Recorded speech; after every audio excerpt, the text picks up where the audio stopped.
Welcome to Etish Bulletin. I am Dr. Samaram, Etish Center, Vijayawada. I am Pramila, Etish Center, Vijayawada. ప్రేక్షకులకు 80వ స్వాతంత్ర దినోత్సవ శుభాకాంక్షలు.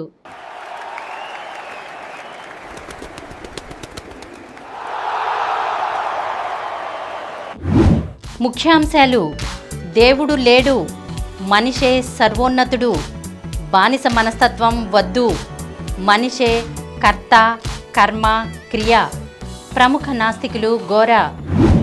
మతం కాదు, రాజ్యాంగం మరియు శాస్త్రీయ దృక్పథమే ఆధునిక భారతదేశానికి పునాది. ఆధునిక భారత నిర్మాణ శిల్పి, లౌకికవాది జవహర్లాల్ నెహ్రూ. రుద్రాక్షలు దుష్ట శక్తులు, గ్రహదోషాల నుంచి రక్షిస్తాయనడం కేవలం మూఢనమ్మకమే. డాక్టర్ సమరం. యువతే దేశ భవిష్యత్తు, యువతే సమాజ నిర్మాణ శక్తి. నాస్తిక కేంద్రం. చీకటిలో వెలుగులు నింపే మహాదానం నేత్రదానం. స్వేచ్ఛ గోరా ఐ బ్యాంక్ ఆధ్వర్యంలో నేత్రదాన పక్షోత్సవాలు ప్రారంభం. రాగం తానం పల్లవితో మురిపిస్తున్న సమరం ఛానల్స్లోని రాగం తానం ఛానల్ని వీక్షించండి. ముఖ్యాంశాలు చూశారు కదా, ఇక వివరాల్లోకి వెళ్దాం. డాక్టర్ గారు, దేవుడు లేడు, మనిషే సర్వోన్నతుడు, బానిస మనస్తత్వం వద్దు, మనిషే కర్త, కర్మ, క్రియ అని ప్రముఖ నాస్తికులు గోరా గారు అన్న మాటలను కాస్త వివరించండి. అవునమ్మా, గోరా గారు ప్రతిపాదించిన పాజిటివ్ ఎథిజం అది నిజంగా ఒక జీవన విధానం, సరైన జీవన విధానం. ఆస్తికత్వం జీవన విధానం అయితే, నాస్తికత్వం గోరా గారు ప్రతిపాదించిన ఏదైతే పాజిటివ్ ఎథిజం, దాని సకారాత్మక నాస్తికత్వం అంటావో, నిర్మాణాత్మక నాస్తికత్వం అంటావో, ఏదైనా సానుకూల నాస్తికత్వం అంటారు కొంతమంది, ఏదైనా సరే ఆ పాజిటివ్ ఎథిజం అనేది నిజమైన జీవనం అన్నమాట. నాస్తిక జీవన విధానం అది. గోరా గారు నాస్తికత్వం అంటే ఏమిటి అని దానికి మూడు పదాలతో సరైన నిర్వచించారు: వాస్తవికత, సంఘదృష్టి, వ్యక్తిత్వం. అలాగే ఒక నినాదం ఇచ్చారు, జై ఇన్సాన్. జై ఇన్సాన్ అంటే మనిషికి జయము, మనిషికి జై కొట్టాలి, మనిషికే జై కొట్టాలి. ఎందుకన్నారు ఏమిటి అని చూసినట్లయితే, అలాగే గోరా గారు అన్నారు, no god, no god, god లేడు, మ్యాన్ ఈజ్ సుప్రీం, మనిషే సర్వోన్నతుడు, మ్యాన్ ఈజ్ మాస్టర్, మనిషే యజమాని, మనిషే ఏదైనా చేస్తాడు. No slave mind, no slave mind, ఎవరిలో కూడా బానిస ప్రభుత్వం ఉండకూడదు, దాస్య ప్రభుత్వం ఉండకూడదు. మ్యాన్ ఈజ్ మాస్టర్, తను ఏదైనా చేస్తాడు. అందుకనే జై ఇన్సాన్ అన్నారు. మనిషే మూలం. ఎలా మనిషి మూలం? మామూలుగా ఏమంటారంటే ఈ సృష్టి అంతా దేవుడు సృష్టించాడంటారు. మరి ఎక్కడ ఏదైనా సరే నిర్ధారణకు నిలవాలి, ఎవిడెన్స్ బేస్డ్. గోరా గారు పాజిటివ్ అని చెప్పారు, వాస్తవికత, ఏదైనా సరే ఎవిడెన్స్ బేస్డ్, ప్రూఫ్ అవ్వాలి. ఏదైనా సరే అది ప్రూఫ్ అయ్యిందే నిజము, అంతే. ఊహాగానాలు కాదు. దేవుడు అనేది కేవలం ఊహ, కల్పితం. ఎక్కడ దేవుడు అనేది అది లేదు. మనం ఎంత చేసినా సరే, ఎంత మీరు ఏంటంటే ఊరికి కథలు చెప్తారు దేవుడి గురించి, కానీ దేవుడు ఉనికి అనేది తేలేదు కాదు. అది కేవలం ఊహ, కల్పితం. అందుకనే అది ఎక్కడ కూడా ఎవిడెన్స్ బేస్డ్ కాదు, ఫ్యాక్ట్ బేస్డ్ కాదు, కల్పితం దేవుడు అనేది. ఆ కల్పితం అనే దానికి మనిషిని దాసోహం చేసి, మనిషికి కర్మ, దురదృష్టం, నుయిట్రాత ఇలాంటివన్నీ భావాలను పెట్టి మనిషి పనికిరాకుండా చేసి, మనిషికిలో ఉన్న కర్తృత్వ శక్తిని ఆస్తికత్వం చంపేసింది. మనిషి నేనేం చేయగలను, నిమిత్తమాతుడిని అన్నట్టు చేసింది. అందుకని గోరా గారు ఏం చెప్పారు, no god, man is master, man is supreme, no slave mind, దేనికి నువ్వు లొంగొద్దు, అవసరం లేదు.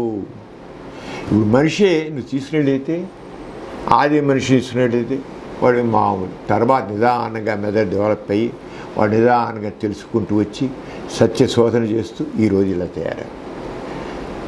ఏదైనా సరే ఇప్పుడు ఈ విశ్వము అంటే మామూలు పూర్వకాలం ఉన్నాడు, దేవుడు సృష్టించారన్నారు. కానీ మనిషి ఇంత ఎదిగిన తర్వాత, తన మేధస్సు పెరిగిన తర్వాత ఈ విశ్వం మూలం ఏంటో కనుక్కున్నాడు. మనిషే కనుక్కున్నాడు, దేవుడే చెప్పలేదు, దేవుడు రాలేదుగా, మనిషే చెప్పాడు. విశ్వానికి మూలం బిగ్ బ్యాంగ్ థియరీ. ఒక బిందువు, చాలా శక్తివంత బిందువు ఉండేది, ఆ బిందువు నుంచి ఇలాగ అయింది.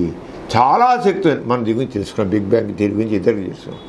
అది మనిషి ఎవరు కనుక్కున్నారు? మనిషే కనుక్కున్నారు. ఈ రోజున ఇవన్నీ ఉన్నాయి, ఎవరు కనుక్కున్నారు? మనిషే కనుక్కున్నారు. ఏమన్నా దేవుడు సృష్టించాడా? దేవుడు సృష్టించి ముందే ఉండాలి. ఎందుకంత ఇన్ని బాధలు పడుతూ మనుషులు వచ్చారు? ఎన్నో వ్యాధులు వచ్చాయి. ఆ వ్యాధులు వచ్చాయి, ఇప్పుడు మసూచుకుని చచ్చిపోయారు, కలరా వచ్చి చచ్చిపోయారు, ప్లేగ్ వచ్చి చచ్చిపోయారు, చివరి కరోనా వచ్చి కూడా చచ్చిపోయారు. కరోనా వచ్చి బతికించేవాడు మనిషే. వ్యాక్సిన్ కనిపెట్టి మనిషిని బతికించాడు, దేవుడు కాదు. దేవుడు కాదు, మనిషే. మసూచికం, స్మాల్ పాక్స్ లక్షలాది మంది చనిపోయారు. ఎడ్వర్డ్ జెన్నర్ స్మాల్ పాక్స్ టీకా కనిపెట్టి దాని ద్వారా ఈ రోజుకి లేకుండా చేసి ఎవరు చేశారు? మనిషే, దేవుడు కాదు. అంచేత మనిషే సర్వోన్నతుడు. Man is master. ఎవరికి లొంగ పని లేదు. మనం ఈ ఆస్తికత్వం అజ్ఞానంలోంచి పుట్టిన సిద్ధాంతం, ఊహలోంచి పుట్టిన సిద్ధాంతం ఆస్తికత్వం, ఆస్తిక సిద్ధాంతం. దైవ సిద్ధాంతం ఊహలోంచి పుట్టింది, నిజాల్లో కదా. అసలైనది నాస్తికత్వం, గోరా గారు ప్రతిపాదించిన పాజిటివ్ ఎథిజం. వాస్తవికత, సంఘ దృష్టి, వ్యక్తిత్వం, వ్యక్తికి విలువ. Man is master. మనిషే సర్వోన్నతుడు, దేనికి దాసం అవసరం లేదు, మనిషికే గౌరవం ఇవ్వాలి. అందుకని రాయికి రప్పకి దేవుడు ఉంటూ పోయి ముక్కుతూ, ఓ దేవా నన్ను రక్షించు అని చెప్పేసి మొక్కవలసిన పని లేదు. రాయికి రప్పకి దేనికి ఎక్కడ మొక్కాల్సి ఏం చేయరోళ్ళు, ఏం చేయరు. మనం లేనిపోని కల్పిస్తున్నాం. వాడి గురించి అద్భుతాలు కల్పిస్తున్నాం, కథలు. నిజంగా జరిగింది ఒక్కటి ఉండదు. అన్ని అద్భుత మనిషే దాసం అయిపోతాడు, తను సృష్టించుకుని. అందుకనే జై ఇన్సాన్. అలాగే వ్యక్తిత్వం, మనిషి యొక్క ఉనికి, ఆ మనిషికే విలువ, మనిషికే విలువాలి. మనిషే మనిషి చేస్తాడు. మనిషిని ప్రతి వ్యక్తికి గౌరవం ఇవ్వాలి, ప్రతి వ్యక్తి స్వేచ్ఛ ఇవ్వాలి. అంతేగాని దాసోహం, దేవుడికి దాసోహం, అతిశక్తి దాసోహం, అలౌకిక శక్తి దాసోహం అనేసి మనిషి దాసోహం చేయకూడదు. దాసోహం కాదు. No god, no god. Man is supreme. No slave mind అని చెప్పి గోరా గారు ఆ పని ఎందుకు ఇలా చెప్పారు? ఆ చెప్పిన దాంట్లో ఆ సిద్ధాంతం ఏ రకంగా సర్వోన్నతమైనది, ఏ రకంగా మనిషిని ఉన్నత స్థాయిలో నిలబెట్టింది. జై ఇన్సాన్ ఎందుకన్నారు చివరికి మొత్తం అయిపోయాక నీకు అర్థమవుతుంది.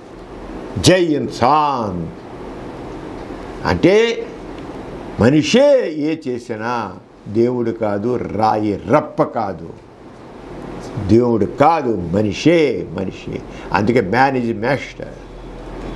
అంచేత చెప్పుకుంటే చేసిన దాంట్లో ఆయన చేసిన దాంట్లో ముఖ్యంగా దేవుడు లేడు, మనిషే సర్వోన్నతుడు, మనిషే తన జీవితానికి యజమాని, బానిసత్వం వద్దు అన్నాడు.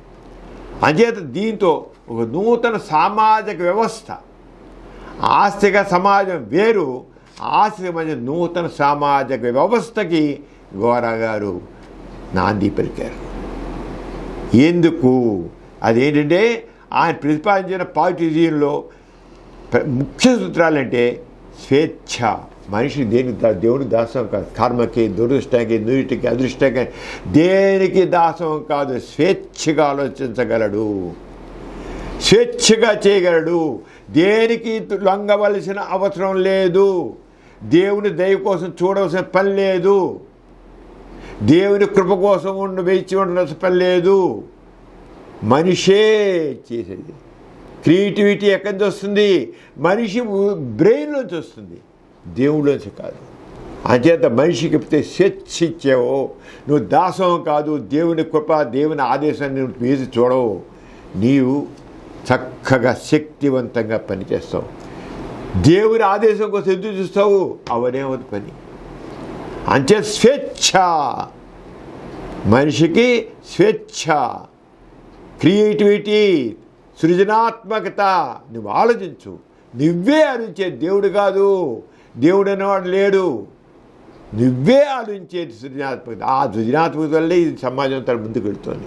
అంచేత గోరా గారు ఏదైతే సమాజంలో అలా మారుతూ వచ్చిందో చూసి, ఈ సమాజం ఇంత ఉన్నత స్థితికి వచ్చిందంటే మనిషి ఆ దైవాన్ని పక్కన పెట్టి తన స్వేచ్ఛకి స్థానం ఇచ్చి, సృజనాత్మక విలువ ఇచ్చి ముందుకు నడిచాడు కనుక సమాజం ముందుకు వెళ్ళిన గోరా గారు గుర్తించబట్టే దాని మీదే గోరా గారు పాజిటివిటీని సిద్ధాంతం.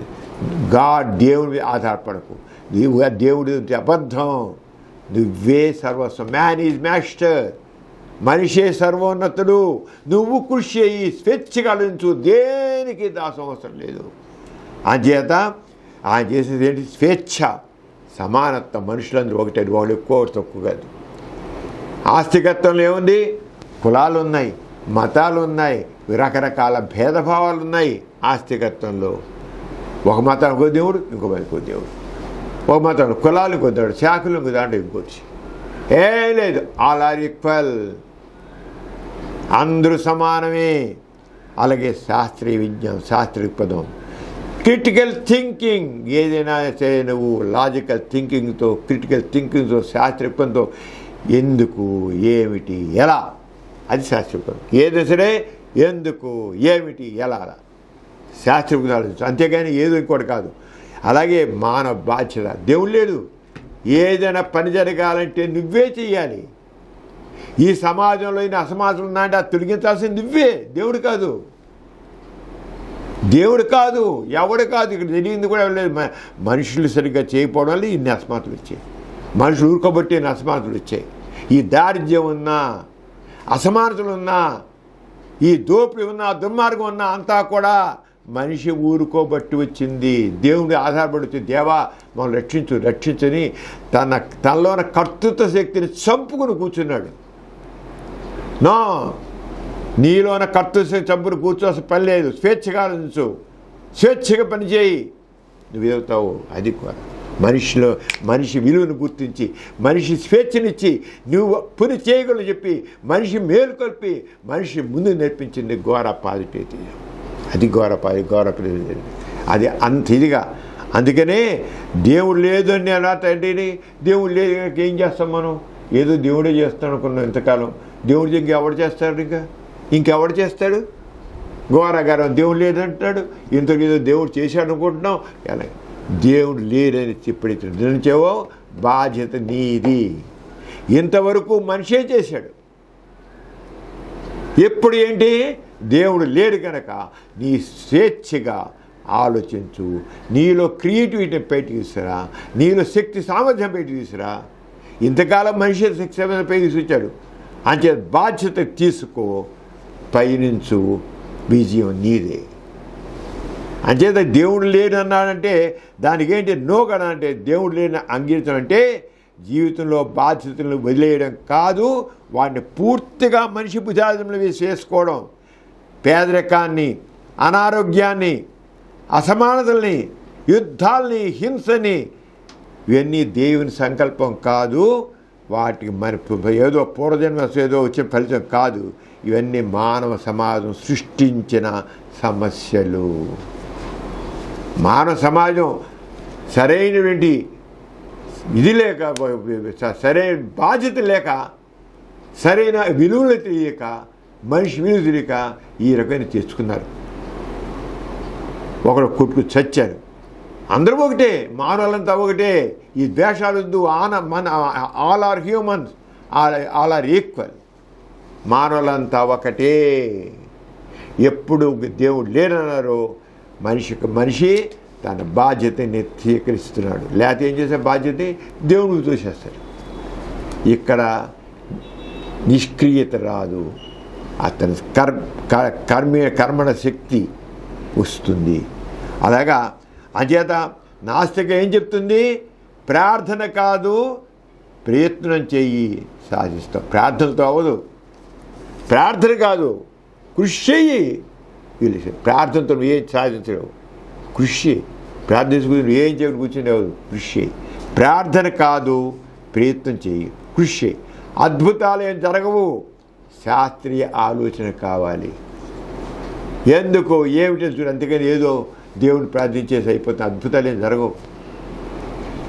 ఎందుకు ఇలా ఉంది ఈ పరిస్థితి, ఈ విషయం ఇలా ఎందుకుంది, ఎందుకు ఇలా ఉంది, ఏం చేయాలి, ఎలా అని ఆలోచించి నువ్వే నువ్వే నువ్వే నువ్వే చేయగలవు.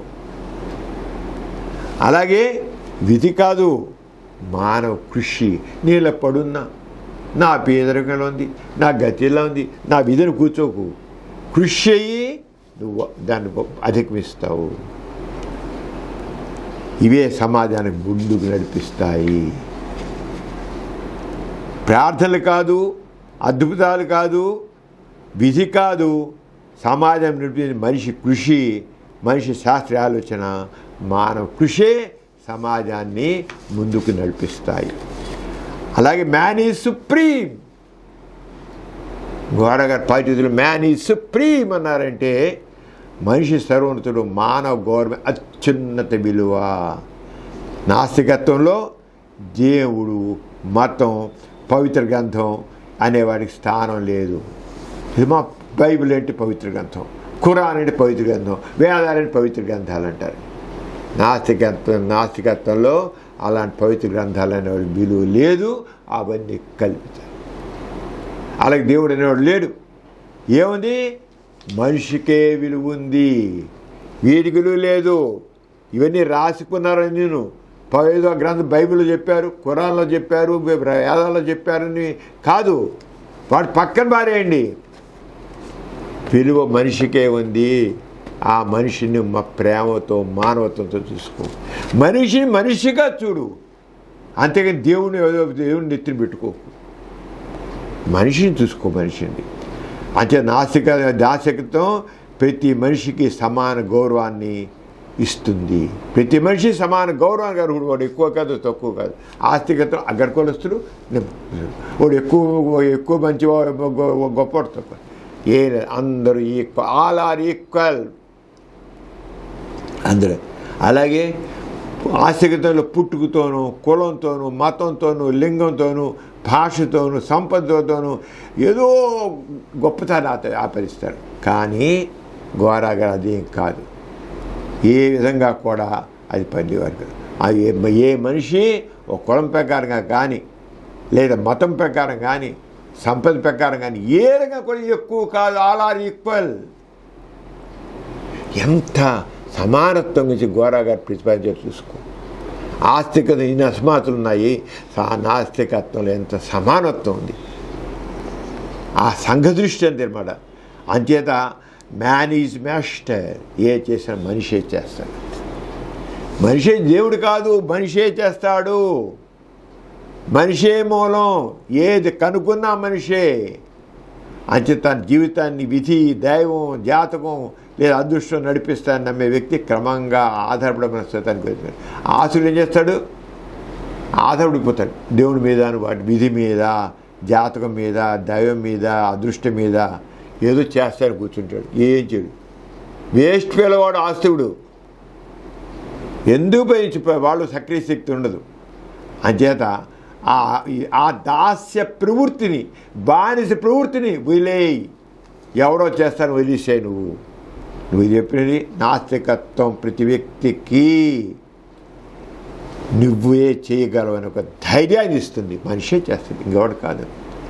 అంచేత ఆలోచించేది నేనే, ప్రశ్నించేది నేనే, నిర్ణయం తీసుకుని నేనే, నా చర్యలకు నేనే బాధ్యత వహిస్తాను, నా జీవితాన్ని, నా సమాజాన్ని నేనే మెరుగుపరుస్తాను అంటాడు నాస్తికుడు.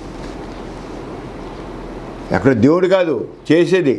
ఆలోచించేది నేనే, ప్రశ్నించేది నేనే, నిర్ణయం తీసుకుని నేనే, నా చర్యలకు నేనే బాధ్యత వహిస్తాను, నా జీవితాన్ని నా సమాజాన్ని నేనే మెరుగుపరుస్తాను. That is determination of atheist. అదే గౌరవ కనిపిస్తుంది. మనిషిని నువ్వు దేనికి దాసం కాదు, నువ్వే చేయగలవు, నువ్వే చేస్తావు, చేసేది నువ్వే, ఎవడో కాదు. నువ్వు ఎందుకు ఒకటి దాసం అవుతావు ఒకదానికి, ఎందుకు ఆ దేవుడు ముక్కుంటావు పని పాటు లేకుండా? ఏం జరగదులయ్యా, మేలుకో అని మేలు కొల్పించిన వాడు ఘోర. ఆ పాట అది ఘోరగా చెప్పింది. మనిషిని అంధకారం నుంచి వెలుగులో తీసుకొచ్చింది ఘోర.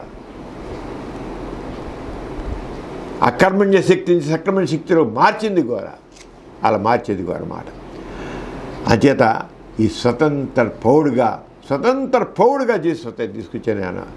అంచేత బానిస మనసు వద్దు, నో స్లేవ్ మైండ్ వద్దు, బానిస ప్రవృత్తి వద్దు. అంటే బానిసత్వం అనేది మనసులో ప్రారంభమవుతుంది. దేవుడే పుట్టించాడు, దేవుడైన వాడు లేడుసడు. దేవుడైన పుట్టించాడు, నన్ను దరిద్రంగా పుట్టించాడు, నన్ను ఏదో తక్కువ కులస్తుడిగా పుట్టించాడు, నన్ను ఇలా పుట్టించాడు అలా పుట్టించాడని ఎప్పుడు అనుకోవద్దు. ఆ బానిస ప్రవృత్తి నీలోనే ఉందయ్యా. నేను అంటరాని వాడిని బాధపడడం నీలోనే ఉంది. ఎందుకు అంటరాని వాడు ఉంటావు? అంటరాని వాడు కాదు. అంచేత ఆ బానిసత్వం మనసులోని ప్రారంభం. అంచేత దాని దైవభీతితోనో లేకపోతే మతాధికారుల ఆజ్ఞలతోనో మూఢనమ్మకాలతోనో కులవస్తోనో మనిషి తన ఆలోచన స్వేచ్ఛను కోల్పోతాడు. దాంతో స్లేవ్ మైండ్ వస్తుంది. ఎవడైతే దైవాన్ని నమ్ముకుంటాడో, ఎవరైతే మత గ్రంథాలు నమ్ముకుంటాడో, ఎవరైతే మత విశ్వాసాలతో ఉంటాడో వాడు స్వేచ్ఛను కోల్పోతాడు. స్వేచ్ఛ అలాంటివి నీకు ఏవి మంచి చేయవు. నిన్ను బానిస బ్రతుకు, నువ్వు నిన్ను అలాగే పనికిరాని వాడిగానే ఉంచుతుంది మతం. నువ్వు పేదవాడిగానే ఉంచుతుంది. ఎవడు చేసేవాడు లేడు నీకు. నీ కృషితోనే నువ్వు పైకి వస్తావు. స్లేవ్ మైండ్ వదిలిపెట్టు. ఎంత గొప్పగా చెప్పారు ఘోరగా జీవన. అంతే స్వేచ్ఛాయుతంగా మనిషి ఎప్పుడైతే స్వేచ్ఛగా ఉంటాడో, స్వేచ్ఛ మనిషి ఉంటుందో ప్రశ్నిస్తాడు.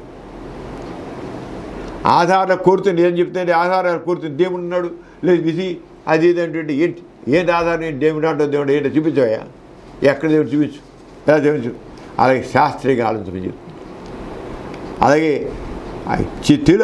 ప్రశ్నించడం పరిశీలించడం ఉంటాయన్నమాట. సాంప్రదాయిక సత్యాన్ని విలువ. సాంప్రదాయం కాదు, సత్యం ఏది అంటే సాంప్రదాయం ప్రకారం సమాజం పట్ల బాధ్యత తీసుకొస్తుంది. అంచేత నూతన సామాజిక వ్యవస్థ గోరా గారు ఎలా ఉంటుందంటే గోరా గారు చెప్పిన నూతన సామాజిక వ్యవస్థ మనిషికి విలువ ఉంటుంది, మనిషి గౌరవం ఉంటుంది, మనిషి కృషికి విలువ ఉంటుంది, మనిషి స్వేచ్ఛగా ఆలోచిస్తాడు, మనిషి ధైర్యంగా ముందుకు వెళ్తాడు, సంకల్ప శక్తితో ముందుకు వెళ్తాడు, స్వేచ్ఛతో ముందుకు వెళ్తాడు, నిర్ణయాత్మక శక్తితో ముందుకు వెళ్తాడు, క్రియేటివిటీతో ముందుకు వెళ్తాడు. ఆ దాని చేయడంతో ఏమవుతుంది? ఈరోజు సమాజంలో ఉన్నటి ఈ కులాల కులాల కుమ్ములాట్లు ఉన్నాయే, ఈ కుమ్ములాట్లన్నీ పక్కపోతాయి. మానవులంతా ఒకటే. ఈ వ్యవస్థ మత వ్యవస్థని ఇలా తయారు చేసింది. మతం దేవుళ్ళ నమ్మకంతో మతాలు వచ్చాయి, మతాలు ఇన్ని కులాలు కుట్టే, మతాలు మనుషులు దాసం చేశాయి. ఇవన్నీ కొట్టి పారేస్తుంది కులరజమాసం. మతపరమైన ఆధిపత్యం ప్రజాస్వామ్యం వస్తుంది. మతాలు కాదు, ప్రజాస్వామ్యం. మనమైతే పాలించుకుంటాం. మతం కాదు నేను చేసేది, మనం బాగుపరుచుకునేది మతం కాదు. మనకి ఏం చేయదు మతం నమ్ముకుంటే నీ గతి అంతే. చివరికి మతానికి నా మతం గొప్పది, నా మతం చంపుకునే లక్షలాది మంది ఆ రిలీజియస్ వార్త చంపుకున్న నా మతం కొని పని. నో, ప్రజాస్వామ్య వ్యవస్థ మనం పాలించుకుంటాం. డెమోక్రసీ ప్రజల చేత, ప్రజల పాలన. అది నాస్తికత్వం తీసుకొచ్చేది. స్త్రీ పురుష సమానత్వం వస్తుంది. మూఢనమ్మకాలకు స్థానం ఉండదు. శాస్త్రీయత ఉంటుంది. భయంతో కాక బాధ్యతతో ఒక నైతిక జీవనం ఉంటుంది. భయంతో కాదు, ఈ బాధ్యత అంటే నైతిక జీవనం వల్ల తయారవుతుంది. అలాగే సామాజిక సమానత్వం, ప్రతి వ్యక్తికి సమాన గౌరవం, సమానావసరం. అది పాజిటివ్. అంచేత మనపై పని దేవుడు లేడు అని తెలుసుకుంటాడు.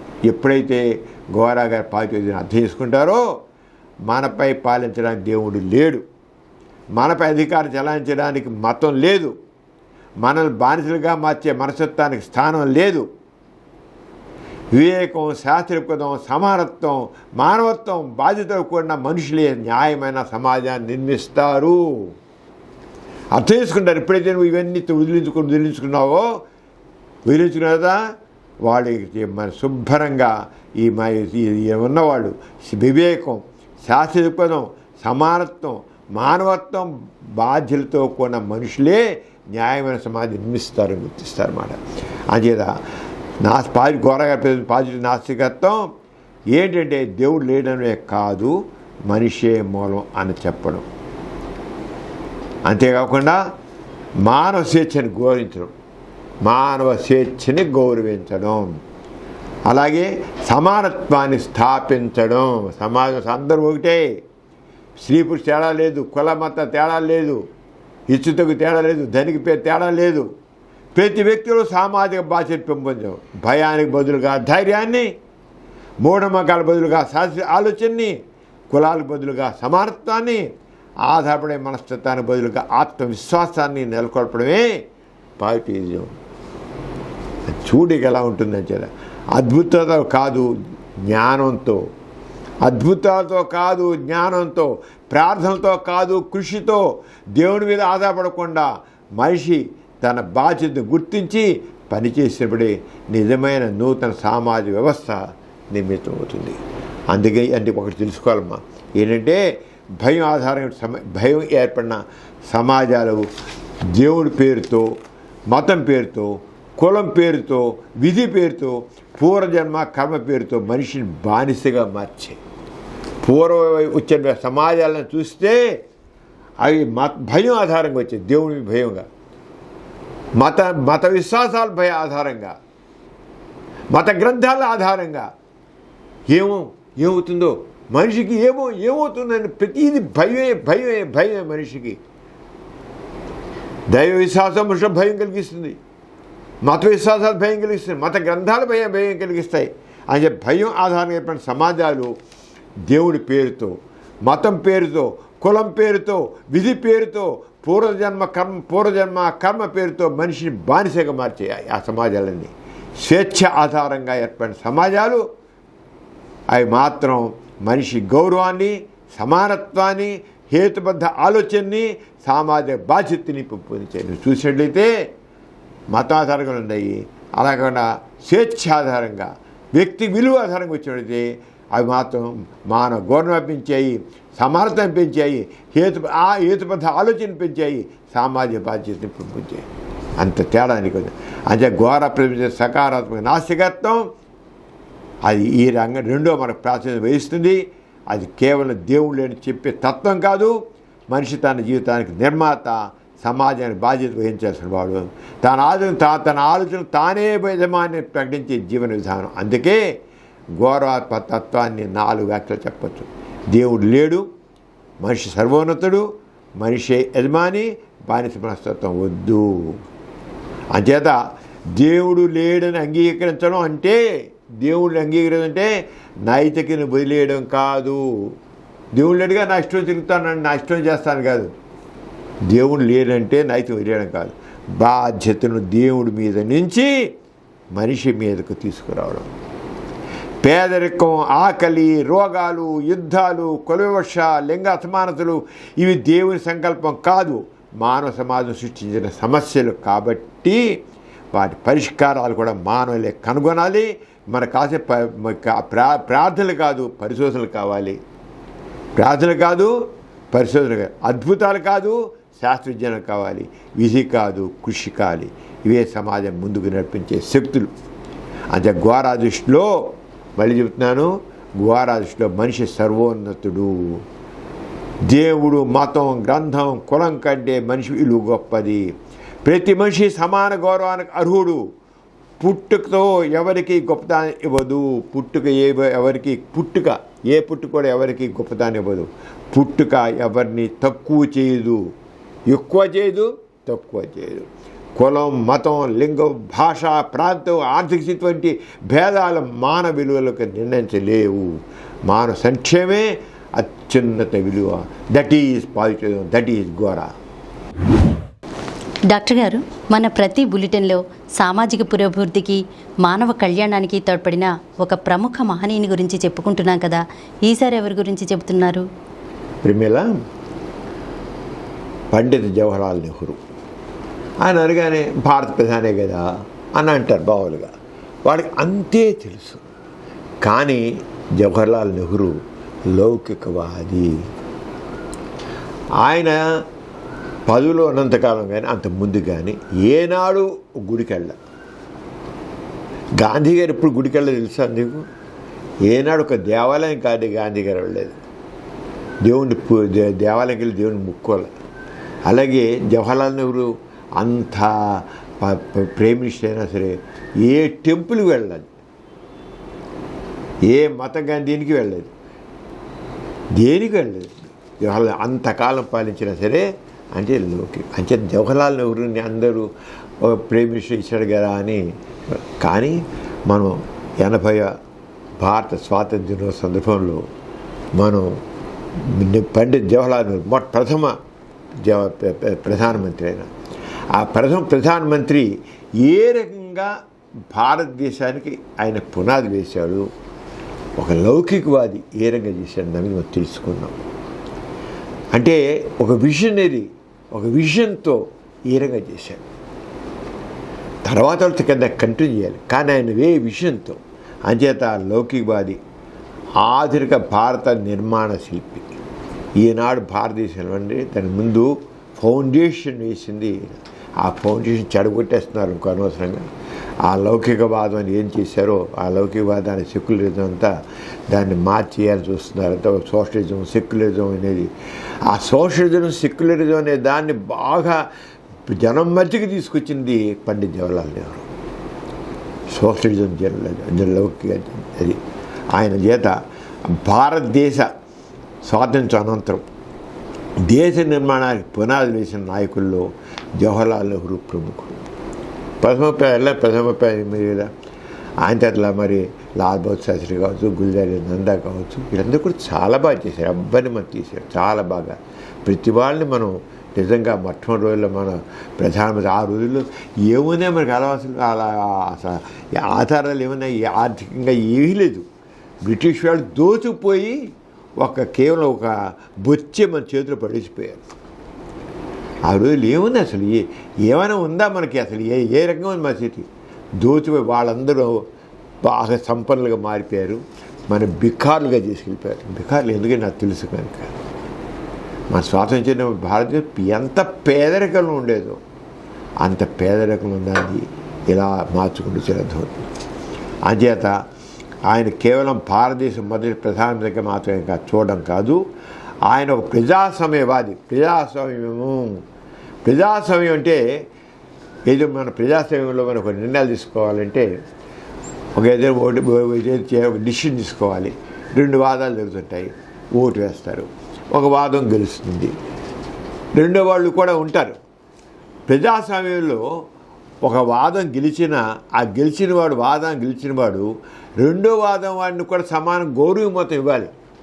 వాడు తక్కువ మెజార్టీ ఉండొచ్చు, వాడు ఎక్కువ మెజార్టీ ఉండొచ్చు, వాడు గెలిచి ఉండొచ్చు.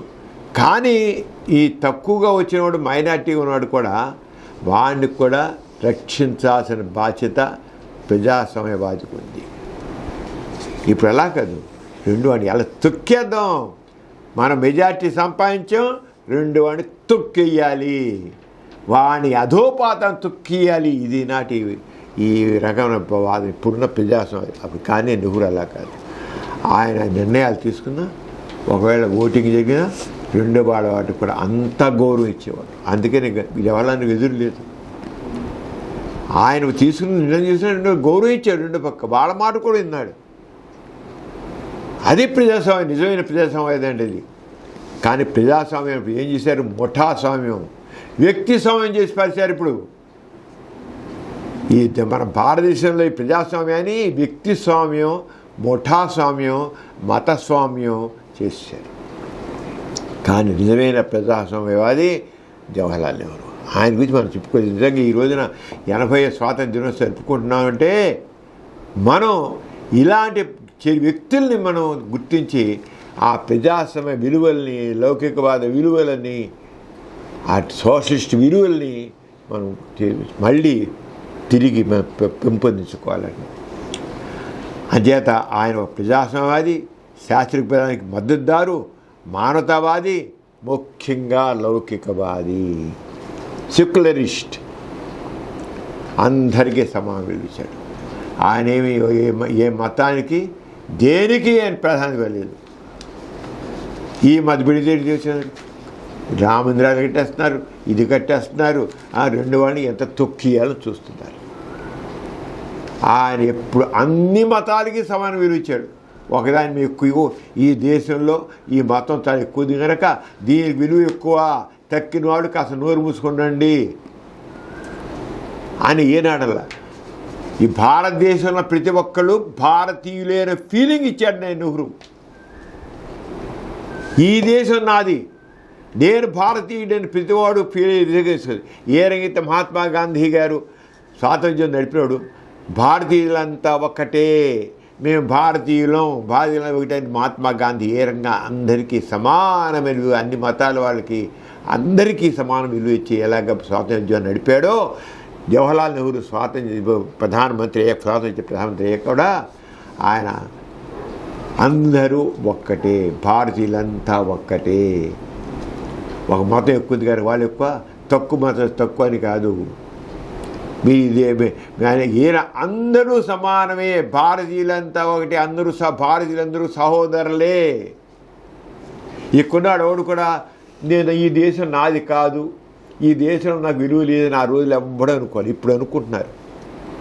ఇన్సెక్యూరిటీ, ముస్లిమ్స్కి క్రిస్టియన్స్కి ఇన్సెక్యూరిటీ వచ్చేట్టు చేశారు. ఇప్పుడు ఈ దేశం నాది కాదు, ఈ దేశం నేను నన్ను చూడలేదు, ఈ దేశం వాడిగా నన్ను చూడలేదు. అలాగే వాళ్ళు కూడా అధికారం పెట్టడం ఉంటే నోరు మూసుకుంటూ, లేకపోతే పో. ఇక్కడ మేము అధికం, మాది దేశం, ఇక్కడ పుట్టారు, ఇక్కడ పెరిగారు, ఈ గాలి తాగి, ఈ గాలి పీల్చారు, ఈ నీరు తాగారు, ఆహారం తిన్నారు. ఇక్కడ మనిషి కూడా నేను ఇక్కడ వాడిని కాదు అనిపించే స్థితికి తీసుకెళ్తుంది ఇప్పుడు ప్రజ. అందుకే ఇవాళ నెహ్రూ గారు ఎందుకు చెప్పుకోవాల్సి వస్తుందంటే, ఈ రోజున ఉన్న విలువలు ఎలా ఉన్నాయి, అప్పుడు విలువలు ఉన్నాయి. నెహ్రూ నెలకొల్పిన విలువలేంటి? భారతదేశంలో ఉన్న పౌరులందరూ ఒక్కళ్ళే, ఉన్న ప్రతివాడు భారతీయుడే, అందరూ సహోదరులే అనే భావం అందరిలో, అన్ని మతాల వాళ్ళు, అందరి వ్యక్తుల్లోనూ అందరూ ఒకటేలాగా వరకు ఇన్సెక్యూరిటీ కలిగేది లేదు. ఇప్పుడు ఇన్సెక్యూరిటీ ఎందుకు వచ్చింది? ఆ భావాన్ని పోగొడతారు. అందుకని వాడు నెహ్రూ గురించి చెప్పుకోవాల్సి వస్తుంది.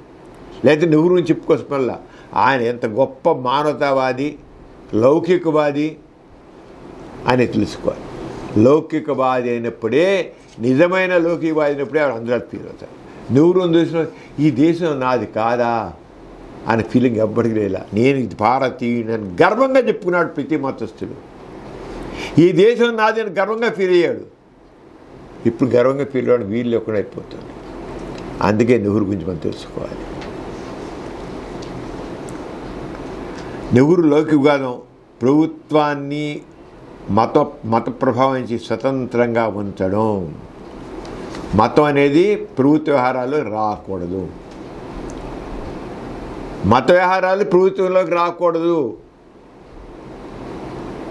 మందిరం కట్టాలా, మసీదు కట్టాలా, చర్చి కట్టాలా, ఏమిటి అనేది ప్రభుత్వం సంబంధం లేదు. ప్రభుత్వం నాకేమి సంబంధం లేదు. అది వాటి వరకు ఆ మతం వాళ్ళు ఏం చదువుతాయి అంతే. ప్రభుత్వ పరంగా ఏ రంగం ప్రోత్సాహం లేదు, ఏ రంగం లేదు. అంచేత మతాన్ని ప్రభుత్వ వ్యవహారాల్లోకి జరపనివ్వలేదు. వ్యక్తి తన మతాన్ని అనుసరించే స్వేచ్ఛ ఉండాలి. నీ ఇష్టం, నువ్వే మతం ఉంచుకుంటు, నీకు మతం కాలను ఉంచుకో, వద్దండి మానే. ఆస్తులు ఉండు, తన ఆస్తులుగా ఉండు, నీ ఇష్టం. హిందువుగా ఉండు, ముస్లింగా ఉండు, క్రిస్టియన్గా ఉండు, సిక్కుగా ఉండు, నీ ఇష్టం. అది నీ స్వేచ్ఛ, ఫ్రీడమ్ ఆఫ్ రిలీజియన్. మన కాన్స్టిట్యూషన్లో ఏం చెప్పారో దాన్ని అక్షరాల పాటించిన వ్యక్తి జవహర్లాల్ నెహ్రూ. అదే సమయంలో మతం ప్రభుత్వ విధానాలు నిర్ణయించకూడదు. మతం అనేది ప్రభుత్వం ఇలా చేయాలి, అలా చేయాలి, మతం నిర్ణయించక వీల్లేదు. ఇప్పుడు ఏం చేస్తుంది? మతం మత నాయకులు ప్రభుత్వ వ్యవహారాలు ఇలా ఉండాలి, ప్రభుత్వం ఇలా ఉండాలి, ఇలాంటి నిర్ణయాలు తీసుకొని ప్రభుత్వం అజమాయిషీ చేస్తుంది. ఆ రోజు నెహ్రూ అంత స్పష్టంగా ఉన్నాడు, మతం ప్రభుత్వ విధానాలు నిర్ణయించకూడదని స్పష్టంగా చేశాడు. ప్రభుత్వానికి పౌరుడు మతం కాదు, అతని పౌరసత్వమే ముఖ్యమైనది. అతను ఏ మతం అంటే కాదు, ఇండియన్ ఇది ఇండియన్, ఇండియాలో పుట్టినవాడు, ఇండియాలో ఉన్నవాడు ఇండియన్, అంతే. నువ్వే మతం సంబంధం లేదు, నీ మతంతో సంబంధం లేదు. ఇండియాలో పుట్టావు, ఇండియాలో ఉన్నావు, యు ఆర్ ఇండియన్. నేను భారతీయుణ్ణి, ఐఎమ్ అన్ ఇండియన్ అని గర్వంగా చెప్పుకున్నాడు. ఇప్పుడా చెప్పుకోవడం భయపడుతున్నాడు, చెప్పుకోడు. ఎందుకంటే ఇన్సెక్యూరిటీ. అందుకే వాళ్ళని ఊరు గురించి చెప్పుకోవాల్సి వస్తుంది. ఎందుకు ఊరు చెప్పుకోవాల్సి వచ్చిందంటే ఆ ప్రధానమంత్రి ఏంటి, ఇప్పుడు మంత్రులు ఏంటి, ఇప్పుడు వాళ్ళు ఏ రంగా ఇక్కడ ఇన్సెక్యూరిటీని క్రియేట్ చేస్తున్నారు. అది మన అందుకని లౌకికవాదం దిగారు. నెహ్రూ విశ్వాసం ఏంటంటే ఆధునిక భారతదేశం సైన్సు, రీజనింగు, ప్రజాస్వామ్యం, సామాజిక న్యాయం అనే 4 స్తంభాలపై నిర్మితం అవ్వాలి. సైన్స్ మీద, క్రిటికల్ థింకింగ్ మీద, ప్రజాస్వామ్యం మీద, సామాజిక న్యాయం అనే 4 స్తంభాలపై నిర్మితం అవ్వాలి అని చెప్పినది. సైన్స్, క్రిటికల్ థింకింగ్, ప్రజాస్వామ్యం, డెమోక్రసీ, సామాజిక సోషల్ జస్టిస్. సోషలిస్ట్ అంటే సామాజిక న్యాయం, సమాజంలో ఉన్న వ్యక్తులందరికీ సామాజిక న్యాయంలో ఆర్థికంగా కూడా అందరికీ దాదాపు ఒకటే రకంగా అవకాశాలు రావాలి. సామాజికంగా ఒకటే రకంగా అందరికీ విద్య ఉండాలి, అందరికీ వసతి ఉండాలి, అందరికీ ఆరోగ్యం ఉండాలి, అందరికి సమానంగా ఉండాలి. ఆర్థిక న్యాయం, సోషల్ జస్టిస్. సామాజిక న్యాయం అంటే సామాజిక విషయాలంటే సామాజిక విషయాలన్నీ కూడా దాంట్లో వస్తాయి. అంచేత అందరికీ ఉండాలి. అందుకే ఆయన విద్య, శాస్త్ర పరిశోధన, సాంకేతిక అభివృద్ధికి అత్యంత ప్రాధాన్యత ఇచ్చారు. విద్యకి శాస్త్ర రోజులు ఇంత సైన్స్ లేదు, ఆయన అప్పుడు ఉన్న సైన్స్ రీసెర్చ్కి, సాంకేతిక అభివృద్ధికి, టెక్నాలజీ అభివృద్ధికి ఎంతో ప్రాధాన్యత ఇచ్చారు. భారతీయ సాంకేతిక విద్యా సంస్థలు, మన టెక్నాలజీ ఐఐటీలు, శాస్త్రీయ పరిశోధన సంస్థలు, భారీ పరిశ్రమలు, ఆనకట్టలు, పరిశోధనా కేంద్రాలు ఇవన్నీ ఆధునిక భారత నిర్మాణానికి పునాదులుగా భావించారు. ఏంటి ఆధునిక విద్యా సంస్థ, ఐఐటీలు, శాస్త్రీయ పరిశోధన సంస్థలు, భారీ పరిశ్రమలు, ఆనకట్టలు, పరిశోధనా కేంద్రాలు ఇవన్నీ ఆధునిక భారత నిర్మాణానికి పునాదులుగా భావించారు. ఆయన నాగాసాగర్ డ్యామ్ ఉంది కదా, ఆయన దాన్ని ఇనాగ్రేట్ చేస్తూ అక్కడే కొబ్బరికాయ కొట్ల ఏం చేయాల. మీరందరూ ఏదో దేవాలయం అంటారే, ఇది దేవాలయం అన్నాడు. నాగార్జున డ్యామ్, ఆ పెద్ద భారీ డ్యామ్ అని ఆనకట్ట అనేది నాగార్జున డ్యామ్. మీరేదో దేవాలయం అంటారే, ఆధునిక దేవాలయం ఇదయ్యా దేవాలయం అంటే. అది కాదు దేవాలయం, గుళ్ళో బొమ్మ ఉండే దేవాలయం కాదు. This is temple. నువ్వు కావాలంటే ఇలా. ఇది నీ మనిషికి కూలి పెడుతుంది, మనిషికి విలువ ఇస్తుంది, మనిషి అభివృద్ధి చేస్తుంది. గుడిలో బొమ్మలు కాదు, గుడి కాదు. ఎంత ఆధునిక దేవాలయం అన్నాడు ఆయన ఎంత స్పష్టంగా ఇవ్వడండి. కొబ్బరికాయ కొట్ల పురోహితుడు లేడు, ఎవడు లేడు. మీరు ఏదైతే ఆ దేవాలయం అంటారు కదా, ఇది ఆధునిక దేవాలయం. మీరు ఇప్పుడు మార్చుకోండి. పూర్వకాలం మీరు అలా ఉంటే అనుకోవచ్చు ఆ టెంపుల్స్ని. ఇప్పుడు దిస్ ఈజ్ టెంపుల్. ఈ రంగా అభివృద్ధి చేసి మీ యొక్క ధోరణిని, మీ ఆలోచన ధోరణిని ఈ రంగా అభివృద్ధి పథంలో అందరికీ ఫలించే విధంగా ఆలోచించండి. ఇవి దేవాలయం, ఆధునిక దేవాలయం. నాగార్జున డ్యామ్ అన్నాడు ఆయన. ఎంత ఇదిగో చూడండి అన్నాను. అంటే నువ్వు దేవాలయాలు కట్టి నువ్వు ఏం చేయలేవు, దానివల్ల ఫలితం లేదు. ఇలాంటివి కట్టు, ఇవి చెయ్యి, నువ్వు ప్రజలకు ఉపయోగపడుతుంది, దేశానికి ఉపయోగపడుతుంది. ఇది మోడర్న్ ఆధునిక దేవాలయం అన్నాడు ఆయన. అంచేత ఆయన తీసుకుంటూ గోరా గారు కూడా ఇంకా నెహ్రూ గారితో బాగా పరిచయం ఉంది. అంటే గోరా గారి నాస్తికత్వంలో చెప్పినట్లే నెహ్రూ కూడా శాస్త్రీయపదం లేకుండా ప్రజాస్వామ్యం బలపడదని విశ్వసించారు. శాస్త్రీయపదం కావాలి, క్రిటికల్ థింకింగ్, ఎందుకు, ఏమిటి, ఎలా, శాస్త్రీయపదం కావాలి. అని చేత 100 సార్లు సైంటిఫిక్ టెంపర్ని తెగవాడాడు నెహ్రూ. ఇప్పుడు ఎవడని మాట్లాడుతున్నాడా? సైంటిఫిక్ టెంపర్ అనే వాడిని బాగా ప్రచారం చేసింది నెహ్రూ భారతదేశంలో. సైంటిఫిక్ నాలెడ్జ్, సైంటిఫిక్ టెంపర్ అని 10 సార్లు అనేవాడు ఎక్కడ పెడితేనే. మనుషుల్లో సైంటిఫిక్ టెంపర్ కావాలి, ఎందుకు, ఏమిటి, ఎలా. అసలు సైంటిఫిక్ టెంపర్ భారతదేశంలో బాగా ప్రచారం మొదటి చేసిన నెహ్రూయే. ఆవిడ గొడుక్కి ఎక్కడ మాట్లాడినా సైంటిఫిక్ నాలెడ్జ్, సైంటిఫిక్ టెంపర్ కావాలి అని చెప్తారు. ఆ రోజుల్లో అంత ఇదే చేస్తుండే.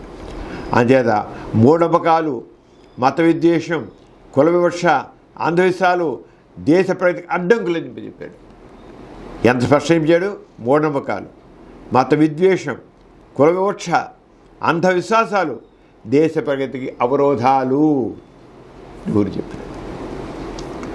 అందుకనే అంత ఇదిగా చెప్పినాడే గోరా గారి మొదటి కుమార్తె వివాహం గాంధీ గారు చేస్తా అన్నారు. గాంధీ గారు మరి ఆ అసాసినేట్ అవ్వడంతో ప్రత్యేకంగా పెళ్ళికి, గోరా గారు మార్పుతో చేసిన పెళ్ళికి, గాంధీ గారి జరుగుతున్న పెళ్ళికి నెహ్రూ ఢిల్లీ ప్రత్యేకంగా వచ్చాడు పెళ్ళికి. అంటే ఆయన కమిట్మెంట్, సోషల్ చేంజ్కి నెహ్రూ కమిట్మెంట్. ప్రధానమంత్రిగా ఉండి వచ్చారు. ప్రధానమంత్రిగా ఉండి ఏదో గోరా గారి మీద ఏదో గోరా గారి కదా తెలుసు కదా అని కాకుండా ఒక మార్పు కావాలి. ఆ మార్పు కోసం ఈ వివాహం గాంధీ చేస్తాడు, నేను వస్తాను అని చెప్పాను. దట్ షోస్ హిజ్ విజన్, ఏ రకంగా కావాలనేది. అయితే గోరా మరియు నెహ్రూ మధ్య ఒక ముఖ్యమైన తేడా. గోరా వ్యక్తిగతంగా నాస్తికత్వాన్ని ప్రకటించి దాని సామాజిక మార్పుకు ఉద్యమంగా తీర్చిదిద్దారు. నాస్తికత్వం కావాలని గోరా గారు చెబితే, నెహ్రూ మాత్రం వ్యక్తిగత విశ్వాసాలను ప్రభుత్వానికి దూరంగా ఉంచి, అది నాస్తికత్వం ఆస్తికత్వం పక్క నుంచి అన్ని మతాల పట్ల సమదృష్టి కలిగిన లౌకిక రాజ్యాన్ని ఆయన నిర్మించినట్టు దృష్టి పెట్టారు. అని సమానమైన అయినప్పటికీ గోరాది నెహ్రూది ఒకటే స్వేచ్ఛాయుత సమానత్వంతో కూడిన హేతుబద్ధమైన సమాజ నిర్మాణం. స్వేచ్ఛాయుత సమానత్వంతో కూడిన హేతుబద్ధమైన సమాజ నిర్మాణం ఇద్దరు చేయడం. అదే భారతదేశంలో లౌకికవాదం అంటే కేవలం అన్ని మతాలను సమానంగా చూడటమే కాదు, ప్రతి పౌరుడిని అతని మతంతో సంబంధం లేకుండా సమానంగా చూడటం నెహ్రూ చెప్పాడు. లౌకికవాదం అంటే అన్ని మతాలను సమానంగా చూడటమే కాదు, నాకు అన్నీ ఒకటే అన్నం కాదు, ప్రతి పౌరుడిని, ప్రతి వ్యక్తిని అతని మతంతో సంబంధం లేకుండా సమానంగా చూడటం. నాకన్నీ ఒకటి అంటాను. మనుషుల్ని ఇప్పుడు ఏం చేసి హిందువులు ముస్లింలు కలిసి ఉన్నారా? వాళ్ళ ఇంటికి వెళ్తున్నారా? వాళ్ళ ఇంటికి వచ్చి భోజనం చేస్తున్నారా? వాడే వీడే. హిందువులు ఇంటికి ముస్లింస్ వస్తున్నారా? క్రిస్టియన్స్ వస్తున్నారా? క్రిస్టియన్స్ వెళ్తున్నారా? లేదే. కలిసిమెలిసి ఉండిపోవాలి, ఒకటేదిగా ఉండిపోవాలి. ఎక్కడో కొద్దిమంది ఫ్రెండ్స్గా ఉన్న వేరు, ఫ్రెండ్స్ వేరు. ఒక సమాజంలో వాళ్ళందరూ కూడా ఒకటేలాగా ఉండాలి. అంచేత ఆయన ఏం చెప్పాడు? ఇది లౌకికవాదం అంటే కేవలం అన్ని మతాలను సమానంగా చూడటమే కాదు, ప్రతి పౌరుడిని అతని మతంతో సంబంధం లేక సమానంగా చూడటం, రాజ్యాంగ విలువలను కాపాడటం. రాజ్యాంగంలో ఆల్ ఆర్ ఈక్వల్ అయిపోయింది కదా మరి.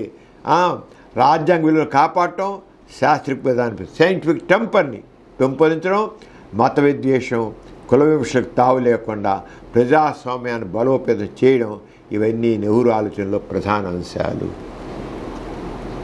మనం నెహ్రూని అలా గాంధీ గారిని ఎలా అయితే అంత మార్పు భావాలుతున్నా గాంధీ గారి చివరికి రామ్ రామ్ రామ్ రామ్ దాంట్లో పారేశారు. నెహ్రూ కూడా అలాగే ఒక పార్టీకి, కాంగ్రెస్ పార్టీకి లింక్ కట్టి అలా తోసి పారేస్తారు. కావాలని ఇంటెన్షనల్గా చేస్తారు వీళ్ళందరూ. మతవాదులు ఎప్పుడు కూడా ఇంటెన్షనల్గా. మహాత్మా గాంధీలో అంత మార్పు వచ్చినా సరే ఆయన్ని ఒక మతాన్ని అంటికట్టి ముడిపెట్టాడు.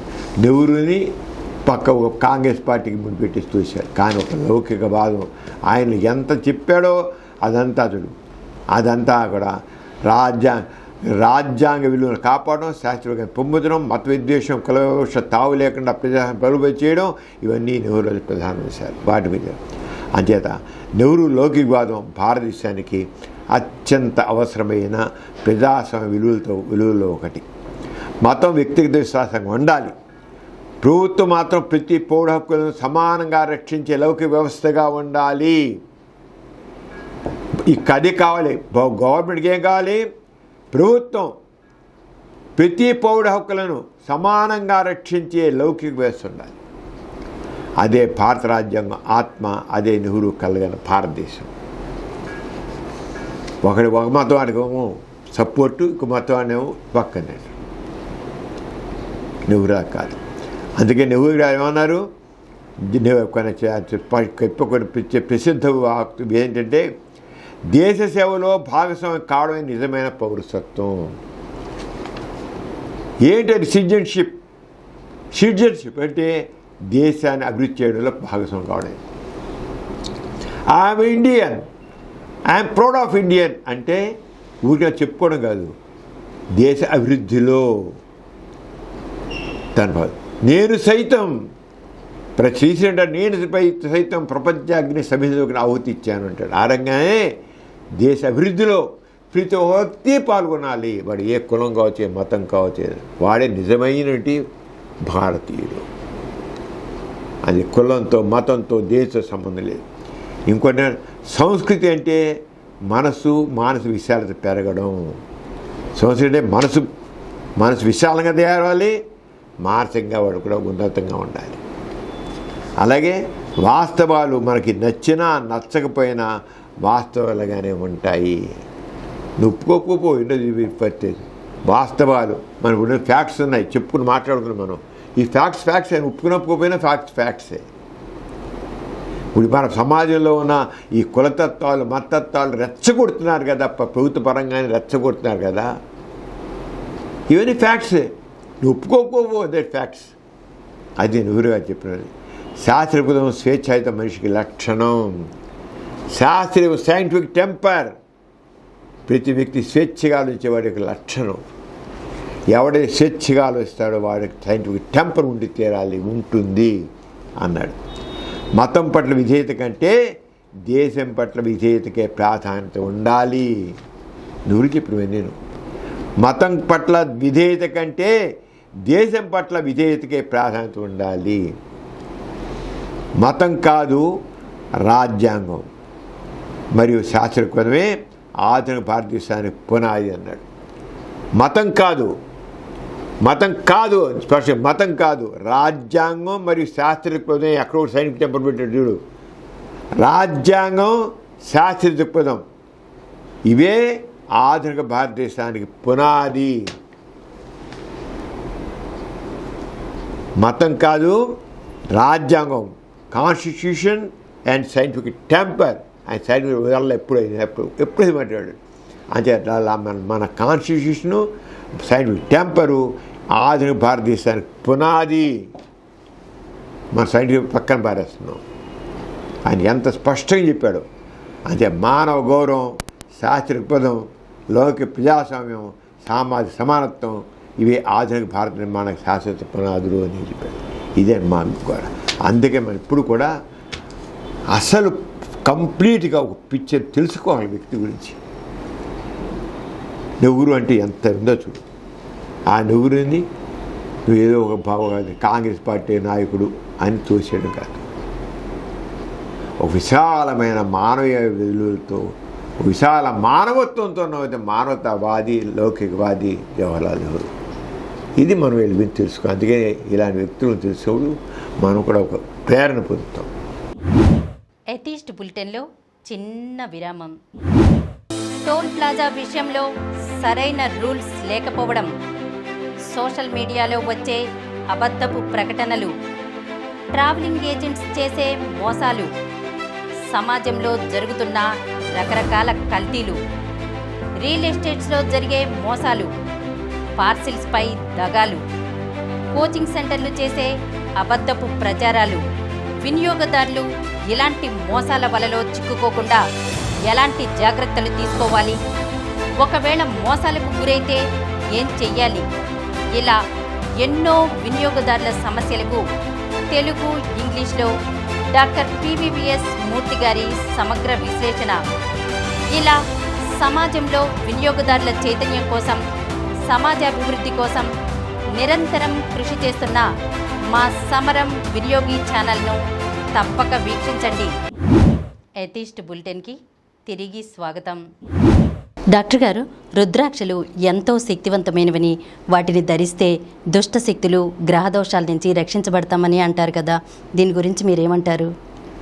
ప్రేమిల, ఈ రుద్రాక్షలు అనేవి మన భారత ఆధ్యాత్మిక సాంప్రదాయంలో చాలా కాలంగా ఉన్నాయి.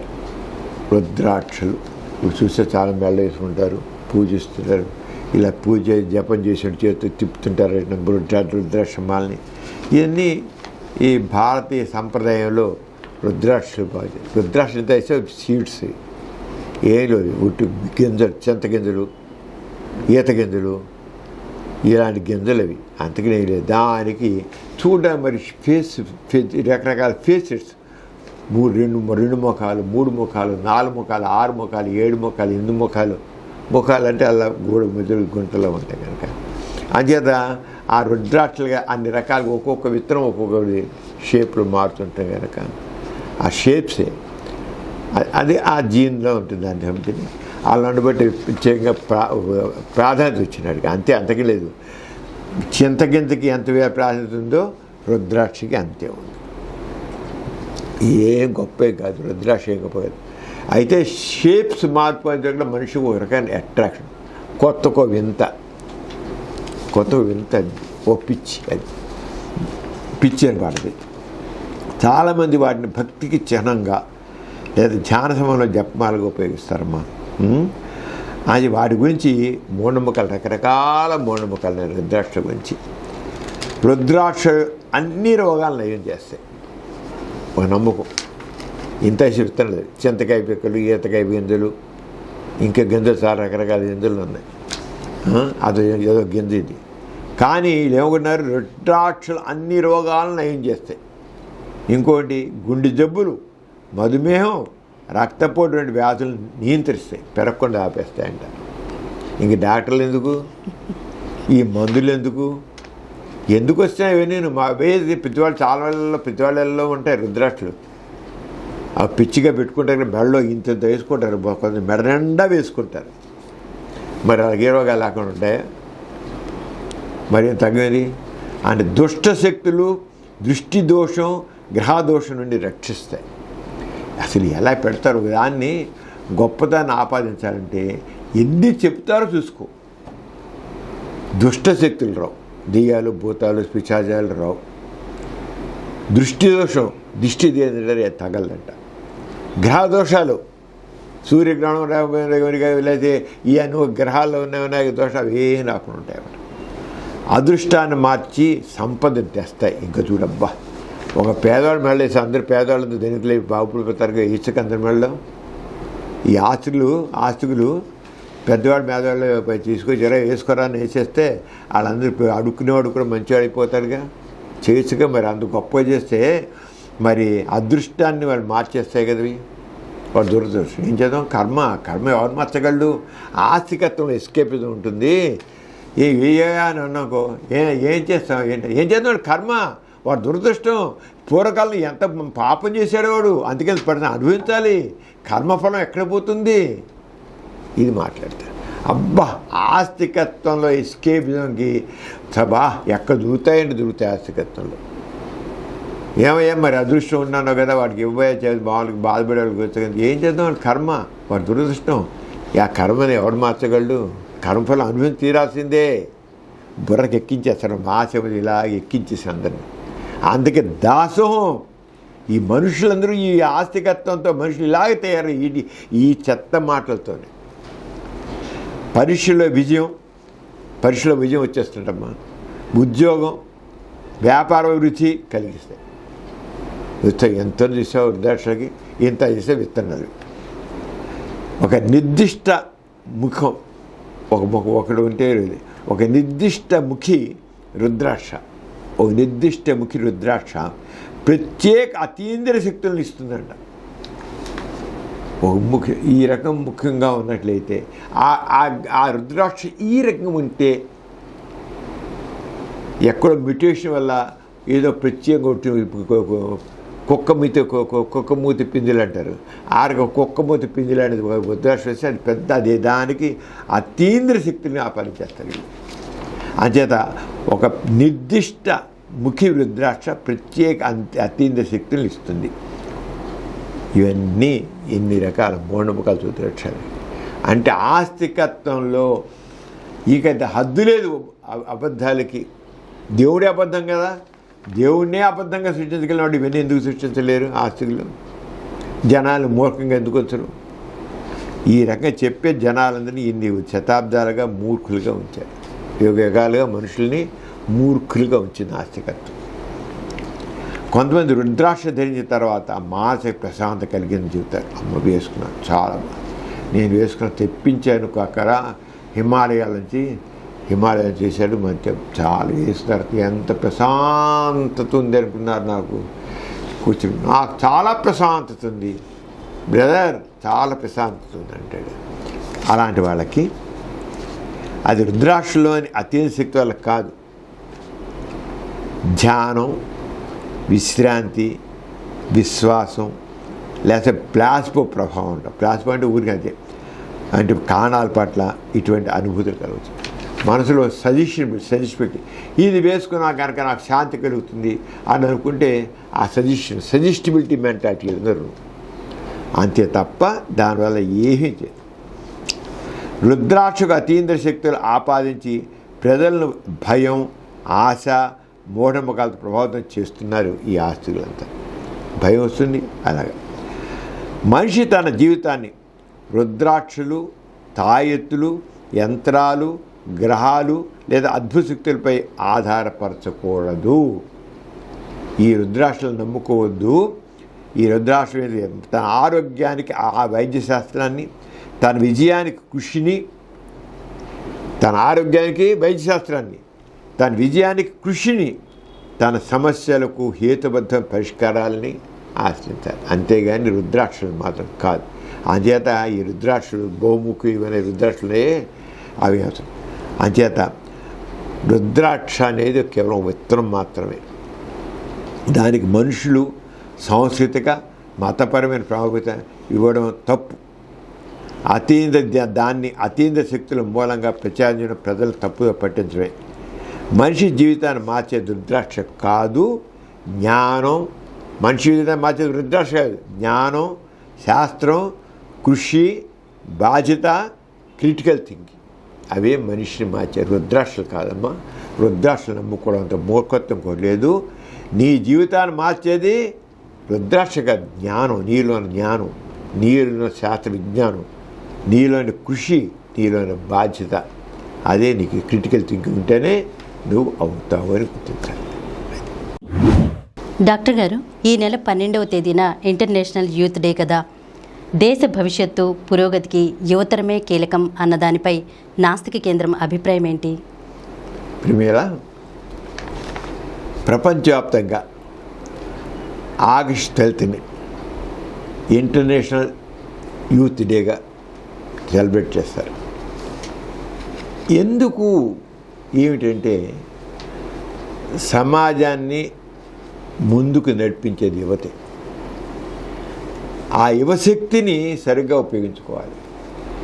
ఆ యువశక్తిని అంటే ఆ యువతని సరిగ్గా సరైన అవకాశాలు వాళ్ళకి చదువు విషయంలో కానీ, నైపుణ్యాల పెంపుదల విషయంలో కానీ అన్నిట్లోనూ వాళ్ళకి మంచి ఇవ్వాలి. ఇప్పుడు చైనా 20 అభివృద్ధి సాధించింది. ఎందుకు సాధించింది? చైనా యువశక్తిని చక్కగా ఉపయోగించుకుంది. వాడు సరైన కావాల్సిన చదువు చెప్పి నీకు కావాల్సిన నైపుణ్యాలు ఇచ్చి నీకు కావాల్సిన టెక్నాలజీ చెప్పించుకుని నీకు కావాల్సిన. అమెరికా ఎందుకు చేసింది? ఈ రకంగా ఏ దేశ అభివృద్ధి చెందినా సరే యువతకి సరైనటువంటి నైపుణ్యాలను అందించబట్టేది. మన భారతదేశంలో ఎక్కడుంది? ఇలా దేశాలు చాలా ఉన్నాయి.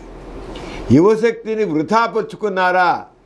సరైన విద్య ఇవ్వకపోతే, సరైన నైపుణ్యం పోతే, సరే ఇప్పుడు ఏం చేస్తూ ఈ మామూలుగా అయితే భజనలు చేయిస్తారు, మన దేశంలో అయితే భజనలు చేయిస్తారు, పూజలు చేయిస్తుంటారు. ఇలా కాదు. దేశ అభివృద్ధి అనేది యువశక్తిని సరిగా ఉపయోగించుకోకపోతే ఆ దేశం మళ్ళీ ఒక 30 ఏళ్ళు మళ్ళీ ఇంకో యువశక్తి రాదు కదా, 30 ఏళ్ళు అనుకుంటాం. ఇప్పుడు భారతదేశం వచ్చినట్లయితే మరి ప్రపంచ జనాభాలో ఒక 15 సంవత్సరాల నుంచి 24 సంవత్సరాల మధ్య ఉన్నవాళ్ళు మామూలుగా భారతదేశం ఈ 15 ప్రపంచంలోనే 15 సంవత్సరాల నుంచి 20 సంవత్సరాల మధ్య వేసిన వాళ్ళు 120 కోట్ల మంది ఉన్నారు. ఒక్క ఈ రంగం చూసిన జనాభాలో 16% ఎగుతున్నారు. అందరికంటే ఎక్కువ యువ జనాభా ఉంది తెలుసా నీకు? ఏ దేశం తెలుసా? భారతదేశం. యువ జనాభా ఉంది భారతదేశం. కానీ ఆ యువశక్తిని ఉపయోగించుకుని ఏవైతే అడ్వాన్స్డ్ కంట్రీస్ అంటామో అవన్నీ కూడా యువశక్తి ఉపయోగించుకోబట్టి ముందుకెళ్ళాయి. భారతదేశం ఎందుకు ఏర్పడింది? అన్నిట్లో ఏర్పడింది. ఇప్పటికీ భారతదేశం యువశక్తికి తగినటువంటి విద్యను ఇవ్వట్లేదు. వాళ్ళకి కావాల్సిన ఏదో పుస్తకాలు చదువుని చెప్తారు. చదువు కాదు, నైపుణ్యాలు పెంచుకోవాలి, వాళ్ళ శక్తి ఉపయోగించుకోవాలి. అంచేత దేశం అభివృద్ధి చెందాలంటే యువత ఈ విషయంలోనే మరి నాస్తికేంద్రం అంటే నాస్తికత్వం అంటే కేవలం ఏదో దేవుడు లేదన్నా కాదు కదా, ఒక జీవన విధానం నాస్తికత్వం అంటే. అందుకే నాస్తికత్వం అన్ని రంగాల్లోనూ నాస్తికత్వం.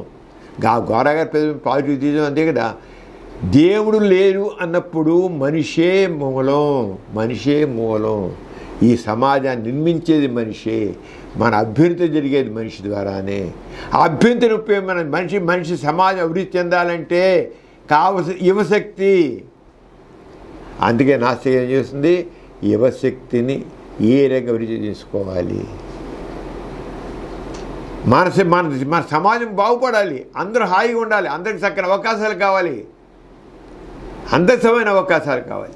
అందుకోసమని నాస్తికన్న విషయంలో మరి చెప్పే కదా, భారతదేశంలో ప్రపంచంలో 120 కోట్ల మంది ఉన్నారు యువత. ఈ వయసు 15 నుంచి 24 సంవత్సరాల వాడు. అంచేత యువత కేవలం రేపటి నాయకులు మాత్రమే కాదు. మనం అంటాం నేటి బాల్లే రేపటి పౌరులు అంటాం. ఆరుగా యువత కూడా వీళ్ళు లీడర్స్, నేటి యూతే రేపు లీడర్స్ అంటాం. రేపు లీడర్సే కాదు, రేపు లీడర్స్ కరెక్టే, ఓ దేశం దగ్గర పోయి లీడర్సే, కానీ నేటి సమాజాన్ని కూడా ముందుకు నడిపించే శక్తి ఈ యువతకే ఉంది. ఈ రోజునే ఉంది. ఈ సమాజాన్ని ముందుకు నడిపించే శక్తి అలాగే ఉంది. అది విజ్ఞానం, సాంకేతికత, వైద్యం, వ్యవసాయం, పారిశ్రామిక రంగం, క్రీడలు, కళలు, సాహిత్యం, సమాజసేవ, ప్రజా సమస్య, ప్రతి రంగంలోనూ యువత తమ ప్రతిభను చాటుకోవాలి. చూసుకో ఎన్ని రంగాలు ఉన్నాయో అన్నిట్లో అది ఈ శక్తి ఉంది కదా. యువశక్తి విజ్ఞానం, science, technology, medicine, agriculture, industries, sports, arts, literature, social work and democracy, వీరన్నిటిలో కూడా యువత దానికి తగ్గట్టుగా ప్రభుత్వాలు ప్లానింగ్ కావాలి. అన్నిట్లో వారు చేసేదే కదా. అంచేత నేటి యువత అనేక సవాళ్ళను కూడా ఎదుర్కొంటుంది. మరి ఏంటి మన దేశం చూసినట్టయితే యువతలో ఏముందండి? నిరుద్యోగం ఉంది, నైపుణ్యాల లోపం ఉంది. ఊరికే క్లాసులో కూర్చుని సైన్స్ పాఠాలు చెబితేను, టెక్నాలజీ పాఠాలు చెబితే నైపుణ్యాలు ఏం రావు. వాళ్ళ చేత పని చేయించాలి, వాళ్ళకి ఇన్నోవేషన్స్ చేయించాలి. ఇన్నోవేషన్ చేయడానికి తగినట్టు అవకాశాలు కావాలి. ఇన్నోవేషన్ చేయడానికి అసలు ల్యాబొరేటరీస్ ఉంటే కదా. ఇంజనీరింగ్ కాలేజీ పేరు, అక్కడ ల్యాబొరేటరీస్ ఉండవు. సైన్స్ ఉంటే అడిగే ఉండవు. ఇప్పుడు సైన్స్, ఆర్ట్స్ అండ్ సైన్స్ కాలేజీలు ఉంటాయి, ఆ ఫిజిక్స్ ల్యాబ్ అంటారు, ఏమి ఉండవు, అక్కడ ఏమి ఉండవు. ఊరికే చదువుకో, ఊహించుకో, ఇలా ఊహించుకో, అంతే. ఏమి ఊహించుకోండి.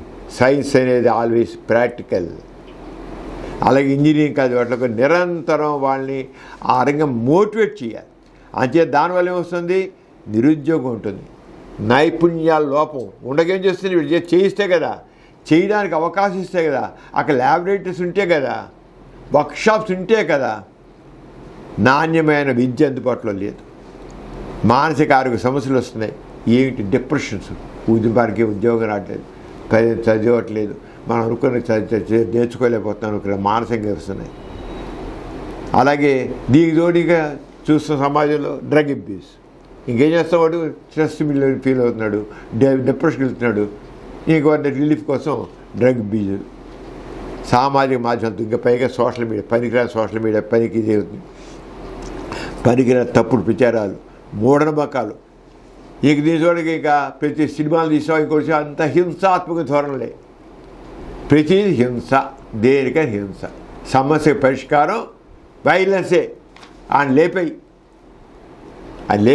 లేపేస్తేనే సరిపోతుంది. అంటే సమస్య పరిష్కారం లేపేయడమే, పొడిచేయి, నరికేయి.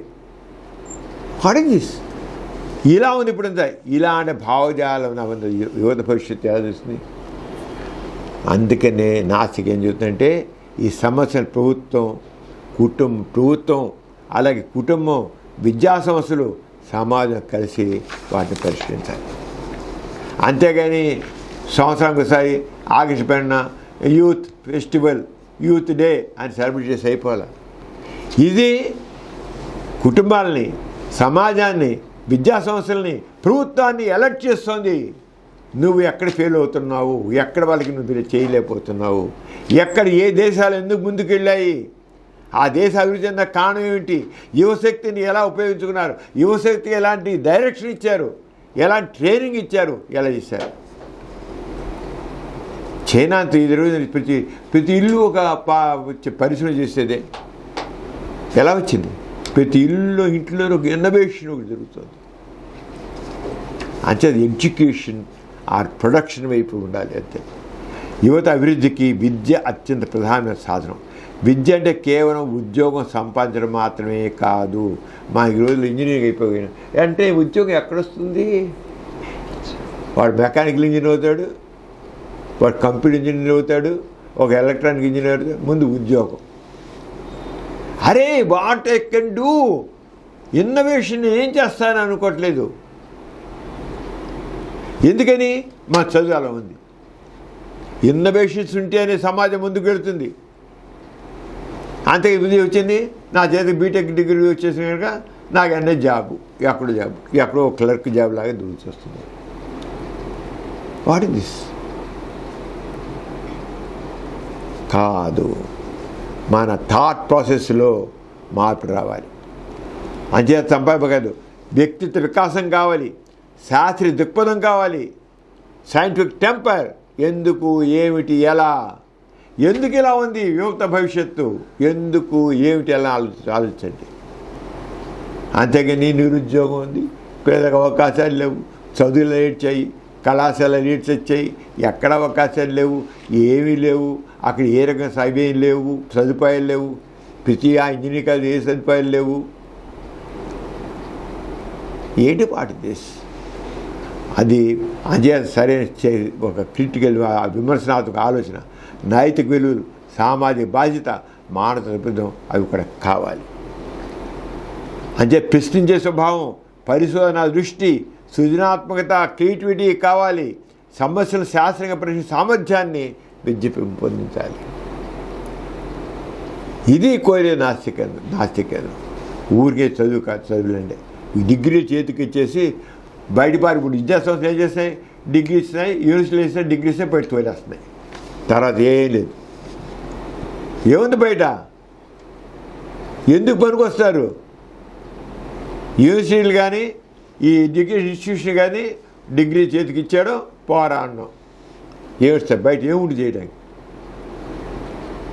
వాడికి నిమిషంలో వాడి శక్తి సాంప్రదాయాలు పెంచాలి, వాడి అభివృద్ధికి ఉపయోగపడాలి, వాడు ఉపయోగించుకోవాలి. ఏదైతే నువ్వు ట్రైనింగ్ ఇచ్చావో వాడి యొక్క శక్తి సామర్థ్యాలని నువ్వు ఉపయోగించుకోవాలి. ఈరోజు విద్యావిధానంలో లేదు. నువ్వు ఉపయోగించుకోవట్లా. ఇన్నోవేషన్స్ లేవు. ఇన్వెన్షన్ అంటే మన ఎడ్యుకేషన్ సిస్టంలో ఎంత ఫాల్ట్ ఉందో మనం అర్థం చేసుకోవాలి.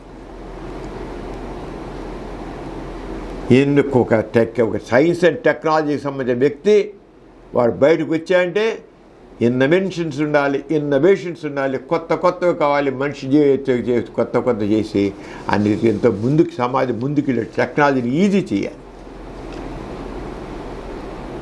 అది యువత ఆరోగ్యం కూడా చాలా ముఖ్యం. అది ఆరోగ్యం నుంచి కూడా సమతుల ఆహారం కావాలి, క్రమం తప్పని వ్యాయామం కావాలి, మానసిక ఆరోగ్యం కావాలి, అన్ని మాదక ద్రవ్యాలు దూరంగా ఉండేట్టు చూసుకోవాలి, ఆరోగ్య సేవలు అందుబాటులో చేయాలి. ఇవన్నీ చూడాలి, అన్నీ కావాలి. ఏంటో చెప్తున్నా కదా, చదువు అంటే కేవలం డిగ్రీ చేతులు పారేసి పాస్ చేసి పారడే. మరి కొత్త బ్యాచ్ వస్తున్నాయి, పాత బ్యాచ్ ఇలాంటి ఇద్దరు కలిపి ఎక్కడ చేస్తారు, ల్యాబొరేటరీలో ఉన్న క్లాస్ రూమ్లు పట్టవు. అందుకని పాత వాళ్ళు తోసాడు బయటికి. చేతి పాస్ అన్నం, చేతులు డిగ్రీ పెట్టడం, సర్టిఫికేట్ పంపించారు. మరి కొత్త వాళ్ళు జాయిన్ అవ్వాలి కదా, పాత వాళ్ళు తోసేయడం బయటికి. ఆడికి ఎంత వచ్చింది ఏంటి అని అనవసరం. ఇది ఈరోజు మనకు ఉన్నటువంటి అది సమాజ అభివృద్ధికి సమాన అవకాశం అత్యవసరం. కులం, మతం, లింగం, భాష, ఆర్థిక పరిస్థితి లేదా ఇతర భేదాల కారణంగా ఏ ఒక్కరు లేదా యువతి వివక్షకు గురి కాకూడదు. ప్రతి ఒక్కరికి సమాన విద్య, ఉపాధి, అభివృద్ధి అవకాశాలు లభించినప్పుడు దేశం నిజమైన ప్రగతి సాధిస్తుంది. అంటే ఇంటర్నేషనల్ యూత్ డే అన్నప్పుడు ఈ యూత్ పరిస్థితి ఎలా ఉంది అనేది మనం కొద్దిగా మథనం చేసుకోవాలి. అదే నా చెప్పేది. శాస్త్రీయం, మానవులు, రాజ్యాంగ స్ఫూర్తి యువతలు బలపడాలి. మూఢమకాలు పనికిరావు, విద్వేషాలు పనికిరావు, వివక్షలు పనికిరావు, అసహనం పనికిరాదు. ఇవి సమాజం వెనక్కి నెడతాయి. అంటే శాస్త్రీయ ఆలోచన, హేతుబద్ధ దృక్పథం, సత్యాన్వేషణ, మానవ సమానత్వం, సౌభ్రాతృత్వం, లౌకికవాదం సమాజం ముందుకు తీసుకెళ్తాయి. యువత ఈ విలువలను ఆదర్శంగా ఆచరిస్తే దేశం అభివృద్ధి చెందుతుంది. అందుచేత యువతకు నాణ్యమైన విద్య, ఈ సందర్భం చెప్పేదంటే యువతకు నాణ్యమైన విద్య, నైపుణ్యాభివృద్ధి, ఉపాధి అవకాశాలు, ఆరోగ్య సేవలు, నాయకత్వ లక్ష్యాలు కల్పించడం ప్రభుత్వం ముఖ్యంగా చేయాలి. విద్యా సంస్థలు చేయాలి, యూనివర్సిటీలు చేయాలి. ఏంటి? నాణ్యమైన విద్య ఇవ్వాలి, నైపుణ్య విద్య, స్కిల్ డెవలప్మెంట్ కావాలి, ఉపాధి అవకాశాలు కావాలి, ఆరోగ్య నాయకత్వ లక్ష్యాలు కల్పించాలి, ఆరోగ్య టెక్నాలజీ ముందుకు తీసుకెళ్ళాలి. అప్పుడే భారతదేశం ముందుకు వెళ్తుంది. ఇదమ్మా నా సెకండ్ పిలుపు. డాక్టర్ గారు, స్వేచ్ఛ గోర ఐ బ్యాంక్ ఆధ్వర్యంలో ఈ నెల 25 నుండి నేత్రదాన ప్రచార పక్షోత్సవాలు ప్రారంభం కానున్నాయి కదా. ఈ పక్షోత్సవాల్లో నిర్వహించే కార్యక్రమ వివరాలను ఒకసారి తెలియజేస్తారా? ప్రిమేళ మన ఆస్తి కేంద్రంలో స్వేచ్ఛ గోర ఐ బ్యాంక్ ఉంది. ఈ ఐ బ్యాంక్ ద్వారా కొన్ని దశాబ్దాలుగా మనం 2 కళ్ళు అంధత్వం ఉన్న వాళ్ళకి, కార్నియల్ బ్లైండ్నెస్ అంటాం, నల్లగుడ్డు అంధత్వం ఉన్న వాళ్ళకి దాదాపు 900 మంది పైగా వాడు చనిపోయిన వ్యక్తుల నుంచి కార్నియా సేకరించి చూపు ప్రసాదించడం జరిగింది. వాళ్ళకి 2 కళ్ళు అంధత్వం దాదాపు ఎక్కడో కొద్దిమంది ఒక్కని కానీ దాదాపు ఎక్కువ మంది 2 కళ్ళు అంధత్వం ఉన్నవాళ్ళు, పిల్లలు ఉన్నారు, పెద్దవాళ్ళు ఉన్నారు. చనిపోయిన తర్వాత 6 గంటల్లోగా కళ్ళు దానం చేయాలి. 6 గంటల్లోగా మనం తీసుకున్న స్వేచ్ఛ గోర ఐ బ్యాంక్ అనేది ఉంది. ఐ బ్యాంక్ ద్వారా వెళ్ళి మనం చేస్తున్నాం. చాలా బాగా చక్కని రెస్పాన్స్ ఉందన్నమాట. ప్రతి ఒక్కరిలో కూడా మరణించిన తర్వాత చివరి కోరిక నేత్రదానం అనే ఆలోచన రావాలి. ప్రతి వ్యక్తి కూడా చనిపోయిన తర్వాత చేయగలిగిన దానం ఒకటే ఒక దానం, నేత్రదానం. బతుకుండగా అన్నదానం, వస్త్రదానం, ఈ దానం, ఆ దానం నిన్ను చేస్తారు. కానీ చనిపోయిన తర్వాత కూడా చేయగల దానం నేత్రదానం. కొన్ని వేల మంది, లక్షల మంది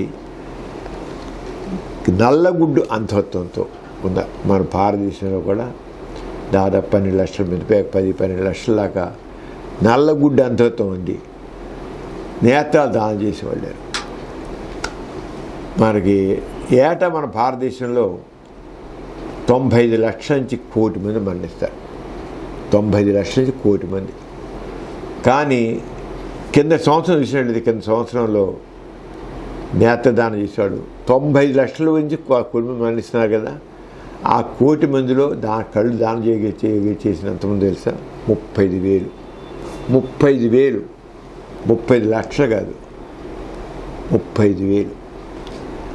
ఆ 35,000 మంది ధ్యానం చేస్తారు.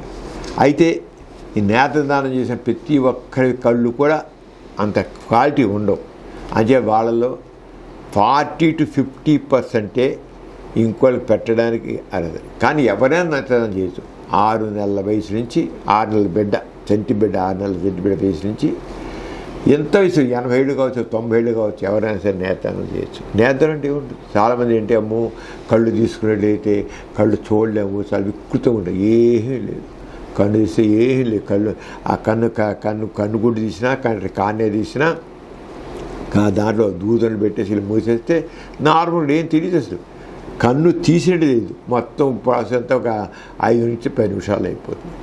మామూలు ముఖం ఏమి ఎలకలు కొరికేసినట్లు ఇంకోటి ఏ రకంగా ఉంటుంది.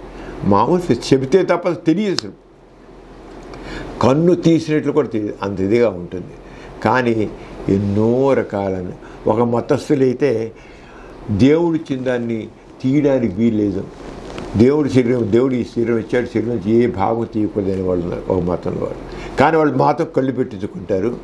కళ్ళు మాత్రం ఇవ్వడానికి వచ్చాడు. అంటే మత విశ్వాసాలు ఉన్నాయి. కొంతమంది ఏంటి, అమ్మో నేత్రదానం చేసి ఇంకా ఉందా, స్వర్గానికి వెళ్ళి దారి కనబడదు అనుకుంటారు. స్వర్గానికి వెళ్ళి దారి కనబడదంట. అని చచ్చివాడు కూడా చూసుకుంటూ వెళ్తాడు, నడుచుకుంటూ వెళ్తాడు స్వర్గానికి అనుకోవాలి. అంటే మూఢనమ్మకాలు ఉన్నాయో, లేకపోతే వచ్చే ధర్మంలో కళ్ళు లేకుండా పుడతాడంట. కళ్ళు చేస్తే వచ్చే కళ్ళు లేకుండా పుడతాయి. ఎంత ఫన్నీ మూఢనమ్మకాలు అపోహలు అనేది ఇంత కాదు.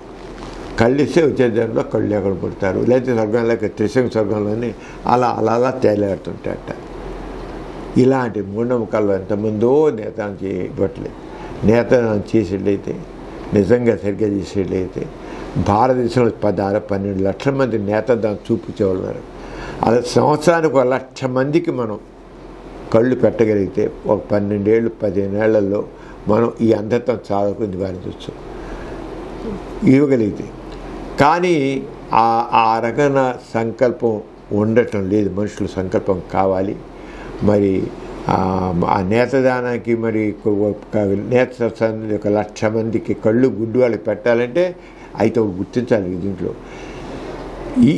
ఈ 10 నుంచి 12 లక్షల మంది నల్లగుడ్డు అంధత్వంలో ఉండగా ప్రతి ఏడాది 25,000 నుంచి 30,000 మంది యాడ్ అవుతున్నారు నల్లగుడ్డు అంధత్వంతో. ప్రతి నెల 25,000 నుంచి 30,000 మంది కొత్త వాళ్ళు యాడ్ అవుతున్నారు. అంటే ఈ 12 లక్షలే కాదు, ఇంకా కొత్తగా అలా ఇంకా పెరుగుతున్నారు. అంటే నేత్రదానం అనేది చాలా గొప్పది. ఆ నేత్రదానం చేసిన ఈ ఆగస్టు 20 నుంచి సెప్టెంబర్ 8 వరకు స్వేచ్ఛాగర ఐ బ్యాంక్ ఆధ్వర్యంలో నేత్రదాన ప్రచార పక్షోత్సవాలు నిర్వహిస్తున్నాము. దాంట్లో ఆ ప్రజల్లో అవగాహన కలిగించిన రకరకాల కరపతాలు పెంచిపెట్టడం, మీటింగ్లు పెట్టడము చేయడం, విద్యార్థులకి వక్తృత్వ పోటీలు, విద్యార్థులు ఇళ్లలోకి వెళ్ళి చెప్తారు. అంటే హై స్కూల్ విద్యార్థులు, కాలేజ్ విద్యార్థులందరికీ వక్తృత్వ పోటీలు, ఎస్ఏ కాంపిటీషన్లు, తర్వాత క్విజ్ కాంపిటీషన్స్, పాటల పోటీలు, ఇలా రకరకాలన్నీ పెడతాం. ఇవన్నీ కూడా మనం మీ దీంట్లో తెలియజేస్తాం. మనం మీ దీంట్లో మన మీడియాలో తెలియజేద్దాం. అంటే ప్రతి ఒక్కరు కూడా నేత్రదానాన్ని ప్రచారం చేయడం పూనుకోవాలని కోరుతున్నాను. ప్రతి ఒక్కరు పూనుకోవాలి, నేత్రదానం ముందుకు రావాలి. వాళ్ళు చేయడమే కాదు, నేత్రదానం చేయాలని చెప్పాలి. ఒకటి, నేత్రదానం చేయడం వల్ల ఎవరికి మొహం వికారంగా మారదు. అది ఇంకోటి జీవితం ఒక వ్యక్తి నేత్రదానం అంటే 2 అందులకి వెలుగునిచ్చిన వాళ్ళు అవుతారు, కంటి వెలుగునిచ్చిన వాళ్ళు అవుతారు. కానీ ఒక నేత్రదానం చేయడం అంటే మరణించినా ఇంకో వ్యక్తిలో జీవించడం అవుతుంది, 2 వ్యక్తుల్లో జీవించడం అవుతుంది. మరణించినా 2 వ్యక్తుల్లో జీవించడం అవుతుంది. అంచేత నేత్రదానానికి అందరూ ముందుకు రావాలని కొట్టిన విషయాలు మళ్ళీ ఇంకా వివరంగా ముందుకు తెలుసుకుందాం. ఈ నెల 25వ తారీఖు నుంచి వచ్చే నెల 8వ తారీఖు వరకు ఈ నేత్రదాన ప్రచార పక్షోత్సవాలు స్వేచ్ఛాగర ఐ బ్యాంక్ ఆధ్వర్యంలో జరుగుతాయి. ప్రేమిల ఇవాళ చాలా విషయాలు తెలుసుకున్నాం. నాస్తికత్వం అంటే ఏదో దేవుడు లేదని కాదు, ఒక జీవిత విధానం. ఆస్తికత్వం కంటే ఎన్నో రెట్లు ఉన్నతమైన జీవన విధానం. అన్ని రంగాల్లోనూ ఒక ఉన్నతమైన జీవన వెలుగులని, మానవ విలువలని అది నెలకొల్పుతుంది. మానవీయ విలువల్ని, జీవన విలువల్ని నెలకొల్పుతున్నారు. ఆ రకంగా మనం ఈ విషయాన్ని తెలియజేసుకున్న సమరం ఛానల్స్ 21 ఛానల్స్ మనం నడుపుతున్నాం. ఇటీవల కాలంలో మరి డ్రగ్ అబ్యూజ్ మీద కొత్త ఛానల్ మొదలెట్టాం. డ్రగ్ అబ్యూజ్, ఈరోజు డ్రగ్ అబ్యూజ్ వల్ల, మాదక ద్రవ్యాల దుర్వినియోగం వల్ల ఎంతోమంది బతుకులు నాశనం అవుతాయి. అది 21 ఛానల్స్ మనకు ప్రపంచవ్యాప్తంగా 152 దేశాలు ఈ ఛానల్ చూస్తున్నారు. దాదాపు 22 కోట్ల దాకా ఇప్పుడు చూడడం జరిగింది. అంత చక్కగా అందరూ ఆదరిస్తున్నారు. మెయిన్గా మనం ఏంటంటే గోరా గారు ప్రతిపాదించిన పాజిటివ్ ఎథిజం అది ఎంత విలువైంది, గొప్పది అనేది. ఎట్లయినా రాబోయే యుగం నాస్తికత్వం ఉంది. దాంట్లో రాబోయే యుగం నాస్తికత్వం ఉంది. అవునన్నా కాదన్నా వచ్చేది నాస్తికత్వం. నాస్తికత్వమే చివరికి అల్టిమేట్గా జీవనంగా మనిషికి సరైన జీవన విధానంగా తెలిసేది. అంతే నాస్తికత్వానికి అందరూ ఆ దిశలో ఆలోచించాలి. అందుకోసం మనం ఎథిస్ట్ బులెటిన్లో మనం అనేక విషయాలు తెలుస్తున్నాం. అలాగే సమరం ఛానల్స్ కూడా ఆ దానికి అంకితమే నాస్తికత. దీంట్లో రాగం తానం అనే ఛానల్ ఉంటుంది. ముఖ్యంగా సాహిత్యం, సంగీతం, సాహిత్యం, వాటికి రాగం తానం చెబుతాం. దాంట్లో కొత్తగా ఇటీవల కాలంలో ఇంకా దాంట్లో కొత్త నిరంతరం అసలు సమరం ఛానల్స్ నిరంతరం కొత్త మనం దాంట్లో ప్రవేశపెడుతున్నాం. రాగం తానంలో కూడా కొత్త ప్రవేశపెడుతున్నాం పాటలు లేదు. త్వరలో జాషువా గారికి సంబంధించినవి. జాషువా గారు ఆయన చెప్పండి, ఆయనని మరి ఎంత మార్పు భావాలతో చేశారు. ఆ మార్పు భావాలను చేసిన నవయుగ కవి చక్రవర్తి. ఆయన చేసి రాసిన ఆయన గబ్బిలం కానీ, ఫిర్దౌసి కానీ అవన్నీ కూడా ఆయన రాసినవి కూడా మన దాంట్లో ప్రవేశపెడతాం. చక్కగా వారు చదవడం, వారి అర్థాలు చెప్పడం అని కూడా చేస్తున్నాం. ఇప్పుడు రాగం తానంలో పాటలు చాలా కొత్తగా అంచేత ప్రతి వాళ్ళని రాగం తానం కూడా సబ్స్క్రైబ్ చేసి, సమరం ఛానల్ రాగం తానం ఛానల్ సబ్స్క్రైబ్ చేసుకుని సమరం రాగం తానం ఛానల్ సబ్స్క్రైబ్ చేసి దాన్ని చూడాలని కోరుతున్నాను. మనం ఇలా అందరూ చూడాలని చెప్తూ మరి అందరికీ సెలవుకుందాం. అందరికీ జై ఇన్సాన్. జై ఇన్సాన్. ఈ కార్యక్రమం మీకు ఎంతో నచ్చింది కదా. ఇటువంటి మరిన్ని వీడియోల కోసం అనతి కాలంలోనే 21 కోట్ల వ్యూస్ సాధించిన సమరం ఛానల్ సమర్పించు ఎథిస్ట్ బులెటిన్ ఛానల్కు సబ్స్క్రైబ్ చేయండి, లైక్ చేయండి, మీ ఫ్రెండ్స్కి షేర్ చేయండి. అలాగే ప్రక్కనున్న గంట సింబల్ని ప్రెస్ చేయడం మర్చిపోకండి.